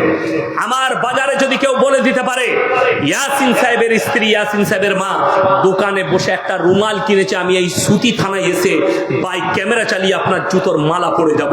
আমার স্ত্রীর জন্য যদি বলতে পারে পর্দার সঙ্গে এসে বোরকা পরে একটা রুমাল কিনেছে, আমি জুতোর মালা পরবো। তার মানে কি আমি আমার স্ত্রীর উপর অত্যাচার করি? আমি আপনাকে দাওয়াত দিলাম ইমানদারির সঙ্গে, আপনি আমার মাদ্রাসার মেহমানখানায় থাকবেন, আপনার স্ত্রী আমার বাড়িতে থাকবে, আমার স্ত্রীর কাছে 3 রাত থাকবে, 3 দিন থাকবে। আমার স্ত্রী যদি একটা আমার নামে এলিগেন্ট লাগায়, আল্লাহর কসম করে বলছি সমাজের বুকে আর কথা রাখবো না। একটা যদি বলে ইয়াসিন সাহেব আমার স্ত্রী হিসাবে আমার উপরে অত্যাচার করে, আমি জীবনে আর আমি সমাজের বুকে কথা রাখবো না, এটা আমি চ্যালেঞ্জ ছুড়ে বলে গেলাম। না, তার যা প্রয়োজন তার কাছে পৌঁছে যায়। আমি যখন জলসায় বের হয় তাকে জিজ্ঞেস করি বাড়িতে সব কিছু আছে, মশলাপাতি, সবজি, আলু, পেঁয়াজ কিছু লাগবে? সে আমাকে বলে দেয় এগুলো নিয়ে নেবেন, কিংবা বাজারে গিয়ে ফোন করবেন। আমি কখনো বেলডাঙ্গায় দাঁড়াই, কখনো উমরপুরে দাঁড়াই, যেখানে জলসা যাই, কখনো মালদা সুজাপুরে দাঁড়াই। এইটা প্রয়োজন, বাজার করে গাড়ির ডিকিতে ভরে দিলাম। রাত্রে যখন বাড়ি পৌঁছাই তার কাছে তার কিচেনে নামিয়ে দিলাম। ফজরের পরে আমি মাদ্রাসায় বসে গেলাম, আমাকে আর ডিস্টার্ব করা লাগে না, আমি আরাম করতে পারি। স্ত্রীর প্রয়োজন মিটিয়ে দিই। একটা মৌলবি মসজিদে ইমামতি করে, তারপরও তার বউ বাজারে যায় না। একটা ইমাম 24 ঘন্টা আপনার মসজিদে আছে, তারপরও তার বিবিকে বাজারে ছুটতে হয় না। অথচ আপনি 5 ওয়াক্তের নামাজি, আপনি ব্যবসায়ী, আপনার বউকে বাজারে ঠেলে দিয়েছেন কাপড় কেনার জন্যে, ব্লাউজ কেনার জন্যে, ভেতরের অঙ্গ প্রত্যঙ্গ জিনিস কেনার জন্যে। আপনি হচ্ছেন দাইয়ুস। দাইয়ুস কোনোদিন জান্নাতে প্রবেশ করবে না। যারা নিজেদের বেটা বিটি, যারা নিজেদের স্ত্রী বিটিকে বেপর্দা ভাবে বাজারে ছেড়ে দেয়। আমার মা, আমার বোন, যদি জান্নাত যেতে চাও নিজেদেরকে পর্দা করে নাও। স্বামীকে হুকুম দাও, স্বামী তুমি আমার জিনিসের প্রয়োজনীয়তা মিটিয়ে দাও, আমি পর্দায় থাকবো, আমি পর্দার মধ্যে থাকবো। 3টে কারণ ছাড়া মেয়েরা বাড়ির বাইরে যেতে পাবে না। কটা বললাম? এই কটা? 3টে কারণ ছাড়া মেয়েরা বাড়ির বাইরে যেতে পাবে না। নাম্বার 1, যদি শরীর খুব অসুস্থ হয় পর্দার সহিত ডাক্তারের কাছে যেতে পাবে। নাম্বার 2, যদি নিকটতম আত্মীয় মারা যায় তবে যেতে পাবে। আচ্ছা, মরা ঘরে, আমাদের মরা বাড়িতে মেয়েদের ভিড় বেশি না ছেলেদের? মেয়েদের। আমি আমার আব্বাজিকে বলছিলাম, গত পরশু আমরা বাব্বাটা এক স্টেজে ছিলাম বর্ধমানে। আমি বললাম না, আমার আগে বলছিলেন সভাপতি সাহেব বাবু যে উনি 40 বছর বায়ান করছে। আমি উনি 40 বছর বায়ান করলেন, কিন্তু মেয়েদের মরা ঘর এখনো বন্ধ হলো না। হয়েছে না? আমি ওইটা বুঝাতে চাইছি। কোথাকার কে মরেছে, কোথায় মারা গেছে? ও জঙ্গিপুরে। শাড়ি পরে গ্রাম থেকে গাড়ি যাচ্ছে, রেডি হয়ে বসে বলল। বেটা বলছে তুই কোথায় যাবি? বলছে তুই জানিস না কে মারা গেছে? বলছে কই না তো। বলে তোর বাপের ফুপুর অমুকের তমুক করে ঠিক একটা কুটুম বার করে নিবে। কুটুম এত জানে, আমরা অত কুটুম জানি না। পুরুষরা জানি, মায়েরা যা কুটুম জানে আমরা অত কুটুম জানি না। ওই জন্য তো কবরে বেশি মার ওরাই খাবে। বড় দুঃখের বিষয় আমার মা, আমার বোন। 2 নম্বর হচ্ছে নিকটতম আত্মীয় মারা গেলে তুমি যেতে পাবে, দূরবর্তী নয়। দূরের আত্মীয় মারা গেছে, সন্তানকে বলো যাও জানাজার নামাজ পড়ে মাটি দিয়ে আসবে। আচ্ছা বলুন তো, আমরা পুরুষরা গিয়ে জানাজার নামাজ পড়ে মাটি দিলে বেশি নাকি, না মেয়েরা গিয়ে ভিড় করলে বেশি নাকি? আমরা গিয়ে জানাজার নামাজ পড়ে মাটি দিলে ভিড় বেশি, কিন্তু মেয়েরা যাবি কেন? ওই যে মাংস ভাত খাবে। আমি বললি খারাপ মৌলবি, এই ফেসবুকে ছেড়ে দিবে, কাল থেকে গাল দিবে অনেক হারাম খোর। মেয়েদের জন্য বলছে, আবে তোর বউকে আগে রোক, তোর বউকে আগে পর্দায় আন। কেন পাঠাবি? দূরবর্তী আত্মীয় ছাড়া যেতে পাবে না। নাম্বার 3, হজ ফরজ হলে হজ করতে যেতে পাবে। এই 3টে কারণ ছাড়া কোনো বাপের বেটা মৌলবি যদি বাজারে যাওয়া দেখাতে পারে, কোনো বাপের বেটা মৌলবি যদি মেলা ঘোরা দেখাতে পারে, আমি মৌলবি শওকতের বেটা ইয়াসিন জীবনে আর সমাজের বুকে কথা রাখবো না, চ্যালেঞ্জ দিলাম। অথচ যাচ্ছে, সে যেতে পারে। একজন মৌলবি বলছে গ্রামে দোকান হয়, তো দোকানে মেয়েরা বাজার করতে যায়। আমি বললাম তোর মতো দাইয়ুস মৌলবি তোর বউ বাজারে যাই বলে এটা শরীয়ত দোষী নাকি? শরীয়তে নিষেধ আছে। তোর বউকে পাঠাচ্ছিস, সেটা তুই দাইয়ুস, তুমি অপরাধী, ইসলামের চোখে দায়ী নয়। আমার বন্ধুগণ, আমার ভাই, একটা কলা ছিলে বিক্রি করলে কেউ কিনবে না। আপনি বুঝেছেন যে কলাটা ঢাকা থাকলে তার ইজ্জত বেশি, ছিলে দিলে ইজ্জত শেষ। আপনি আপনার বিবির ইজ্জত বুঝতে পারেননি, আপনার মায়ের ইজ্জত বুঝতে পারেননি। অনেক নেমক হারাম বাংলাদেশে একটা দল বেরিয়েছে, হিজবুত তৌহিদ, তাদের ইমামের নাম হচ্ছে সেলিম। এই হারামখোর আর এক দলের কিছু হারামখোর মহিলা তারা যোগদান করেছে, বেপর্দা ভাবে পুরুষদের সামনে কথা রাখছে, বেপর্দা ভাবে পুরুষদের সামনে বক্তব্য রাখছে। আর এরা বলছে এই দেশের মৌলবীরা এরা রুখে দিয়েছে। কেন? মেয়েরা কোনো কাজ করতে পাবে না, মেয়েরা কিছু করতে পাবে না, মেয়েরা বাজারে যেতে পাবে না, মেয়েরা ব্যবসা করতে পাবে না। অথচ নবীর এবং সাহাবীর বিবিরা ব্যবসা করেছেন। আচ্ছা, নবীর এবং সাহাবীর বিবিরা ব্যবসা করেছেন, এটা সত্য না মিথ্যা বাবা? হ্যাঁ, কথা বলেন। নবীজি এবং সাহাবীর বিবিরা ব্যবসা করেছেন, এটা সত্য কথা না মিথ্যা কথা? আপনারা জানেন না? ওই জন্যই তো বললাম 90% মুসলমান নামাজ পড়ে না। আপনি ইলম হাসিল করেননি, এই কথাটা হাদিসটা সত্য। আল্লাহ নবীর বিবি, প্রথম বিবি হযরতে খাদিজাতুল কুবরা রাদিয়াল্লাহু তাআলা আনহা, আরব দুনিয়ার সবথেকে বড় ব্যবসায়ী ছিলেন মহিলাদের মধ্যে। সাহাবীদের বিবিরাও ব্যবসা করেছে। কতদিন? যতদিন পর্যন্ত পর্দা ফরজ হয়নি। যেদিন থেকে পর্দা ফরজ হয়েছে, সহিহ হাদিসের মধ্যে আছে একজন নবী এবং সাহাবীর বিবিরা পায়ের নখটা পর্যন্ত হুজরাখানা থেকে বার করেনি। জোরে বলুন সুবহানাল্লাহ। এরপর শেষ আমলটাই গ্রহণযোগ্য হয়। যে হাদিসটা ব্যবসা করেছেন ওইটা নবীজির কাছে পর্দা ফরজ হওয়ার আগে, আর ফরজ হওয়ার পরে আর কেউ নিজের নখটা পর্যন্ত বের করেনি। আমার বন্ধুগণ, আমার ভাই, আপনি আগে চলুন, আপনাকে বুঝিয়ে দিই। কোরআনে যেমন আছে মদ খেলে ক্ষতি বেশি লাভ কম, এই আয়াত কোরআনে আছে। কেন আছে এবং এই আয়াতের মূল্য কি? এই আয়াতের মূল্য আছে অতটাই, খালি আয়াতটা পড়বেন। কিন্তু এই আয়াতের আমলকে বাতিল করা হয়েছে পরবর্তী হুকুম আসার কারণে। যেমন ধরে নেন, আমাকে দাওয়াত দিয়েছে ইনারা, আমাকে ফোন করে কালকে বলল, আমি উদাহরণ দিয়ে বুঝাচ্ছি, যে ইয়াসিন ভাই আপনি কি খাবেন? আমি বললাম ভাই আমার জন্য রুই মাছ রান্না, আমার জন্য মাছ রান্না করবেন। আমি শুধু মাছ বলেছি। সকালবেলায় উঠে লিস্ট বানিয়েছে কে? মাদ্রাসার হেড মোল্লা লিস্ট বানিয়েছে। একটা রুই মাছ লিবি 1 কেজি ওজনের, আপেল লিবি, কলা লিবি, বিভিন্ন আর কি মিষ্টি ফিষ্টি ফদ্দ করেছে। বাজার চলে গেছে, রুই মাছ কিনেছে। সকালবেলায় হেড মোল্লা আমাকে ফোন করেছে, ইয়াসিন ভাই আপনার জন্য রুই মাছ আনতে দিয়েছে। আমি বললাম ভাই আমি তো রুই খাই না, কাতলা মাছ নিতে বলবেন, আমি কাতলা খাই। সঙ্গে সঙ্গে আমাকে ফোন কেটে যে বাজারে গেছে তাকে ফোন লাগিয়েছে, বললে এই রুই মাছ নিবি না, ইয়াসিন ভাই কাতলা খাবে। লিস্টে কি লেখা আছে? কি লেখা আছে? রুই মাছ। আসছে কি? কাতলা। ভদ্রই কথাতে রয়ে গেল কথাটা রুই মাছ লেখা আছে, হুকুম বাতিল হলো, আসছে কাতলা মাছ। কথাটা রহিত, তার হুকুম বাতিল। কোরআনে আয়াতটা রহিত, তার হুকুম বাতিল হয়েছে। যখন পরবর্তী আয়াত আল্লাহ অবতীর্ণ করেছেন, তোমাদের জন্য মদ স্পর্শ করা হারাম, নিশাগ্রস্ত জিনিস তোমরা স্পর্শ করো না। জোরে বলুন সুবহানাল্লাহ। আমার বন্ধুগণ, আমার ভাই, ওই জন্য অনুরোধ করে বলছি, নিজেদিকে পরিবর্তন করুন, সমাজকে পরিবর্তন করুন, হালাল আর হারামের ডিফারেন্স করুন।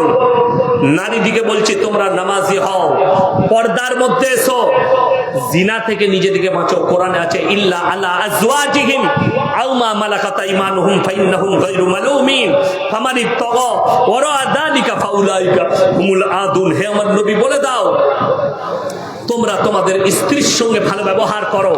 স্ত্রী ছাড়া অপর নারীর সাথে সম্পর্ক করলে তোমরা হবে সীমা লঙ্ঘনকারী, আর আমার আল্লাহ সীমা লঙ্ঘনকারীকে পছন্দ করেন না, জাহান্নামে নিক্ষেপ করবে। স্ত্রীর সঙ্গে ভালো ব্যবহার।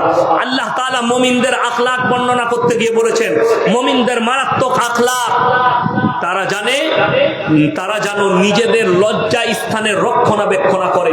প্রত্যেকটা পুরুষের উচিত, তোমার কাছে যে যৌবনটা আছে এটা তোমার নয়, তোমার বিবির জন্য হক, তোমার বিবির হক। এটা আল্লাহর দিয়ে একটা বড় আমানত হিসাবে তোমাকে রাখতে হবে তোমার বিবির হকের জন্য। এটা শুধুমাত্র তোমার বিবির জন্য। আর মায়েরা, বোনেরা শোনো, তোমার কাছে যে যৌবনটা আছে এটা শুধুমাত্র তোমার স্বামীর জন্য। কোন বিবাহিত মহিলা সে যদি পরকিয়া করে, স্বামী থাকে কেরলায়, স্বামী থাকে আরবে, স্বামী থাকে দুবাইয়ে, আর স্ত্রী তার পয়সায় নাচছে আর পরকিয়ায় লিপ্ত হয়েছে, আল্লাহর কসম কেউ দেখেনি, আমার আল্লাহ নোট করছেন। যারা মনে করছেন আমি হাতের দ্বারা পাপ করি, কেউ জানে না।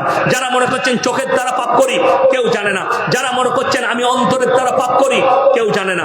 আল্লাহর কসম, সূরা ইয়াসিন, কিয়ামতের দিনে আল্লাহ তাআলা মানুষের জুবানগুলো সিলাই করবেন। কোরআনে আছে, আল-ইয়াওমা নাখতিমু আলা আফওয়াহিহিম ওয়া তুকাল্লিমুনা আইদিহিম ওয়া তাশহাদু আরজুলুহুম বিমা কানু ইয়াকসিবুন।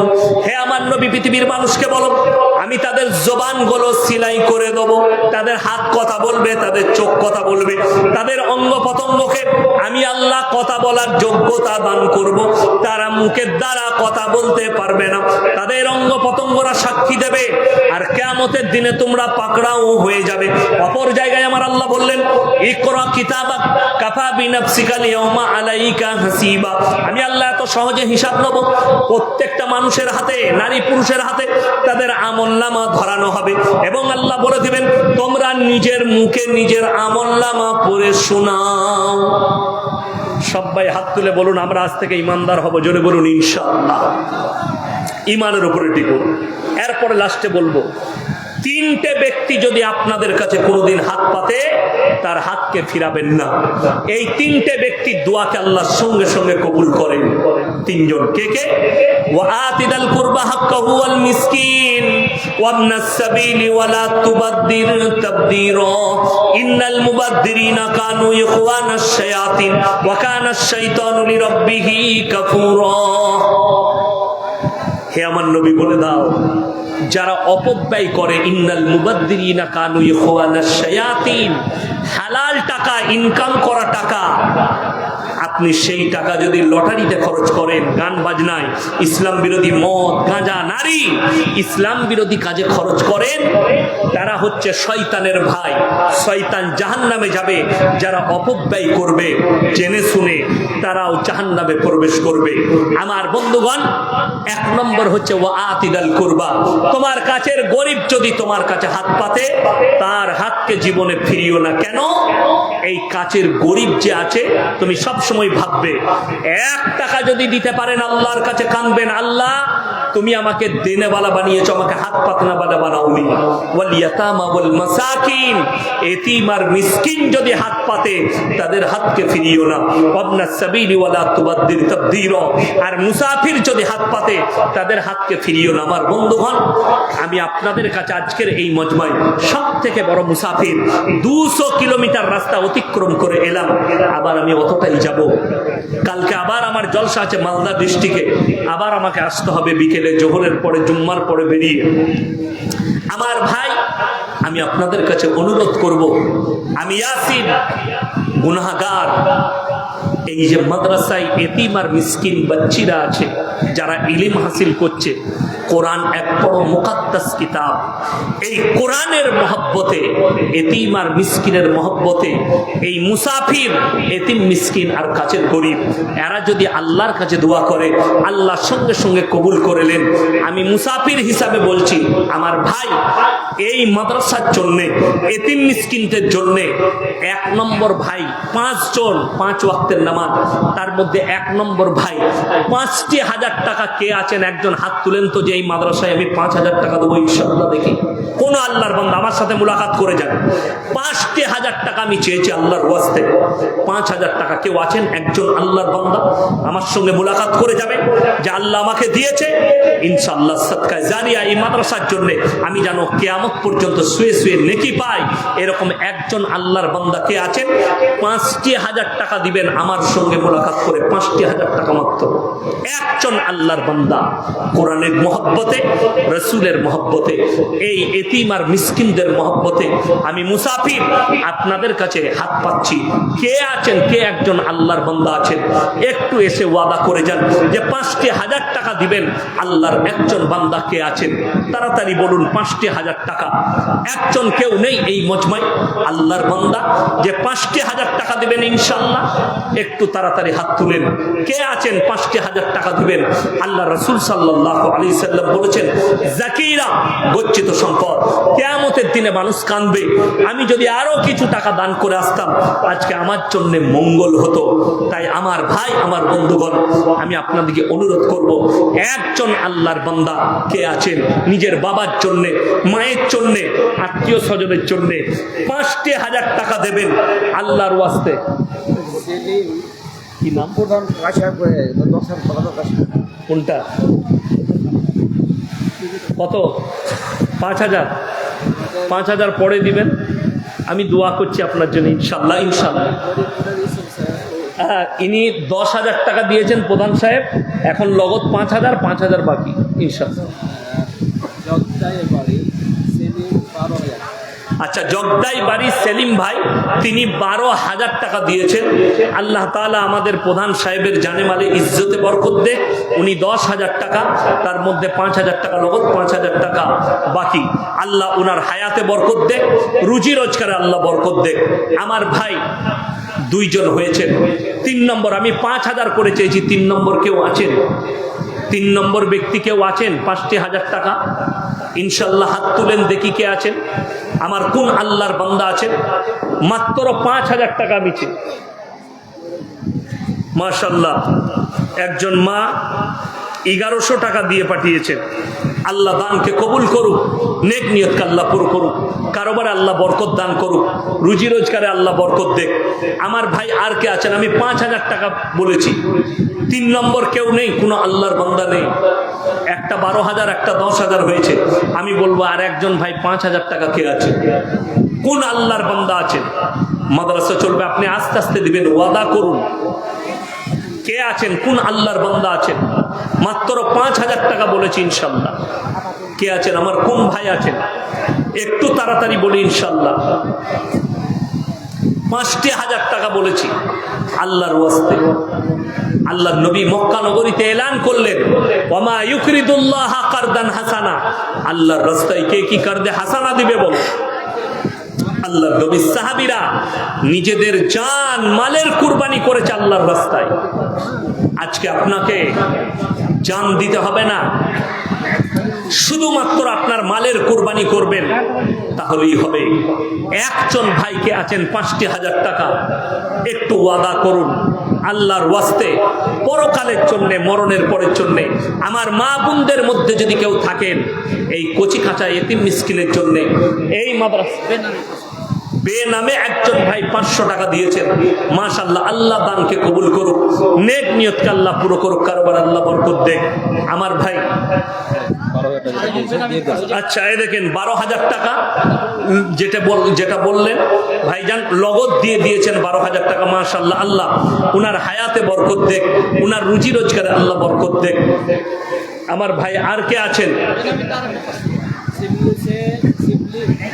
শিবলি 500 টাকা। মাশাআল্লাহ, আল্লাহ দানকে কবুল করুক, নেক নিয়তকে আল্লাহ পুরো করুক, কারবার আল্লাহ বরকত দেখ। মাশাআল্লাহ, নিমতিতাতে শরীফুল ইসলাম ভাই 5,000 টাকা। মাশাআল্লাহ, আল্লাহ দানকে কবুল করুক, নেক নিয়তকে আল্লাহ পুরো করুক, কারবার আল্লাহ বরকত দেখ। আমার ভাই আপনাদের মধ্যে যদি কেউ থাকেন 1,000 টাকা, 500 টাকা একটু আমার হাতে দিয়ে যান। মাশাআল্লাহ, দিলদার ভাই 5,000 টাকা। মাশাআল্লাহ, আল্লাহ দানকে কবুল করুক। 500 টাকা একজন ভাই দিয়েছেন। ভাই আপনাদের মধ্যে 500, 1,000 টাকা যদি পকেটে থাকে, যদি টাকা না থাকে আমার যুবক ভাইরা, যদি মোবাইলে থাকে আপনি ফোন পেতেও দিয়ে যান। কে আছেন? 500 টাকা করে বলেছি। 500, 1,000, 2,000, 3,000, যে যেরকম পারবেন। একটু উঠে আসি ভাই, 500 টাকা করে বলেছি। কে আছেন? আমার কোন আল্লাহর বান্দা আছেন? আসুন ভাই। বেনামিতে একজন 500 টাকা দিয়েছেন, মাশাআল্লাহ। বাকিটা রাখলো না, দিয়ে দাও।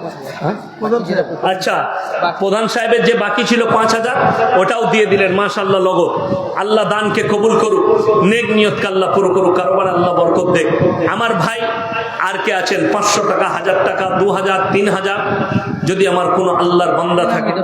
এই দেখেন বেনামিতে আরো একজন ভাই 500 টাকা দিয়েছেন। আমার ভাই একটু তাড়াতাড়ি বলি, মাত্র 500 করে। ভাই একটা কমিটির ছেলে ভেতরে যান তো, এই বাবু কমিটির ছেলে ভেতরে যান। যদি কোনো ভাই দেয় 100, 200, 500, ভাই একটু তাড়াতাড়ি দেন ভাই, পাঠান। 500 টাকা, 1000 টাকা, 2000 টাকা এই মাদ্রাসার জন্য, মাশাআল্লাহ। আসুন, আরো একজন ভাই 500 টাকা নগদ দিয়েছেন। আল্লাহ দানকে কবুল করুক, নেক নিয়তকে আল্লাহ পুরো করুক, কারবার আল্লাহ বরকত দেখ, রুজি রোজগার আল্লাহ বরকত দেখ, মাশাআল্লাহ। আরো একজন ভাই 500 টাকা দিয়েছেন, জাযাকাল্লাহ। আর কে আছেন? এই মাদ্রাসা আপনাদের কোরআনের মোহাব্বত, বড় মোহাব্বত, বড় মুকাদ্দাস কিতাব এই কোরআন। এই দান আপনি মরে যাওয়ার পরে, কবরে যাওয়ার পরে বুঝতে পারবেন। আপনি কিয়ামতের সকাল পর্যন্ত আপনার কবরে নেকি পৌঁছাতে থাকবে। যতগুলো বাচ্চা আমল করবে, এই জায়গায় ইলম হাসিল করবে, সেই ইলমের বরকত আপনি কবরে শুয়ে শুয়ে পাবেন, তার নেকি আপনি কবরে শুয়ে শুয়ে পাবেন। আমার ভাই কে আছেন? আমার কোন আল্লাহর বান্দা আছেন? আর কে আছেন? 500 টাকা, 1000 টাকা কে আছেন? আমার ভাই একটু তাড়াতাড়ি আসি ইনশাল্লাহ।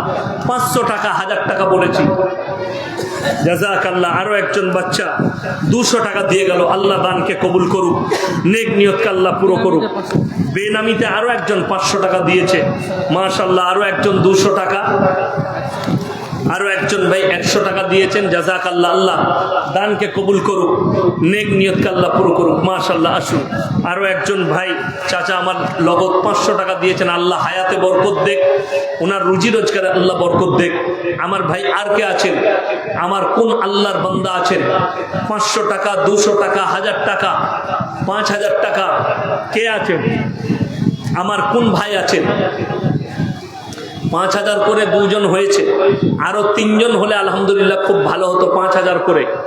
আর কে আছেন? একটু তাড়াতাড়ি আসি। 500 টাকা, 1000 টাকা, 2000 টাকা কেউ যদি থাকেন, কোন আমার আল্লাহর বান্দা আছেন? ভাই এটা মাদ্রাসার জলসা, আপনার সকলে জানি, মাশাআল্লাহ। বেনামে একজন আল্লাহর বান্দা 200 টাকা দিয়েছেন, মাশাআল্লাহ। আল্লাহ দানকে কবুল করুক। ভাই আর কে আছেন? আমার কোন ভাই আছেন? কোন আল্লাহওয়ালা আছেন? একটু তাড়াতাড়ি উঠে আসি। এটা মাদ্রাসার জলসা, এই মাদ্রাসায় কচিকাচারা পড়ছে, আপনারা সকলে জানেন। এই বর্তমান দুর্মূল্যর বাজারে কত খরচ এই মাদ্রাসা।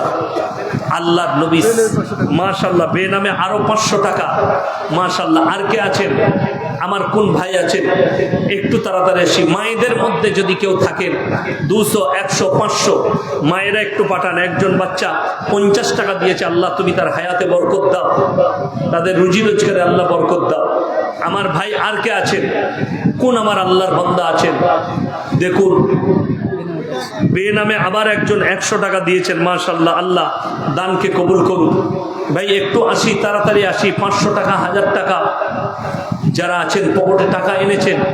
এই মাদ্রাসা আপনাদের, এই ইজ্জত আপনাদের, আপনারা সকলে জানেন। এই মাদ্রাসাগুলো আপনাদের অনুদানে চলছে, মাশাআল্লাহ। আরো একজন ভাই 100 টাকা দিয়েছেন। আপনাদের অনুদানে এই মাদ্রাসাগুলো চলে, আপনাদের সহযোগিতায় এই মাদ্রাসাগুলো চলে, মাশাআল্লাহ। কে আছেন? আমার কোন আল্লাহর বান্দা আছেন? একটু বলুন। মায়েদের দিকে, আচ্ছা মায়েদের দিকে ওন্না ধরুন, অন্যায় যে যা পারবেন মায়েরা দেন। কি নাম? আইনুল ভাই 2 বস্তা সিমেন্ট দিচ্ছেন, মাশাআল্লাহ। আল্লাহ দানকে কবুল করুক, নেক নিয়তকে আল্লাহ পুরো করুক, কারবার আল্লাহ বরকত দেখ, মাশাআল্লাহ। আসুন ভাই, জাযাকাল্লাহ।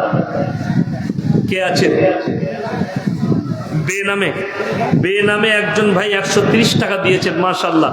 আরো একজন 100 টাকা দিয়েছেন, জাযাকাল্লাহ। আল্লাহ দানকে কবুল করুক। আরো একজন 200 টাকা দিয়েছেন। আমার ভাই আর কে আছেন? আমার কোন আল্লাহর বান্দা আছেন?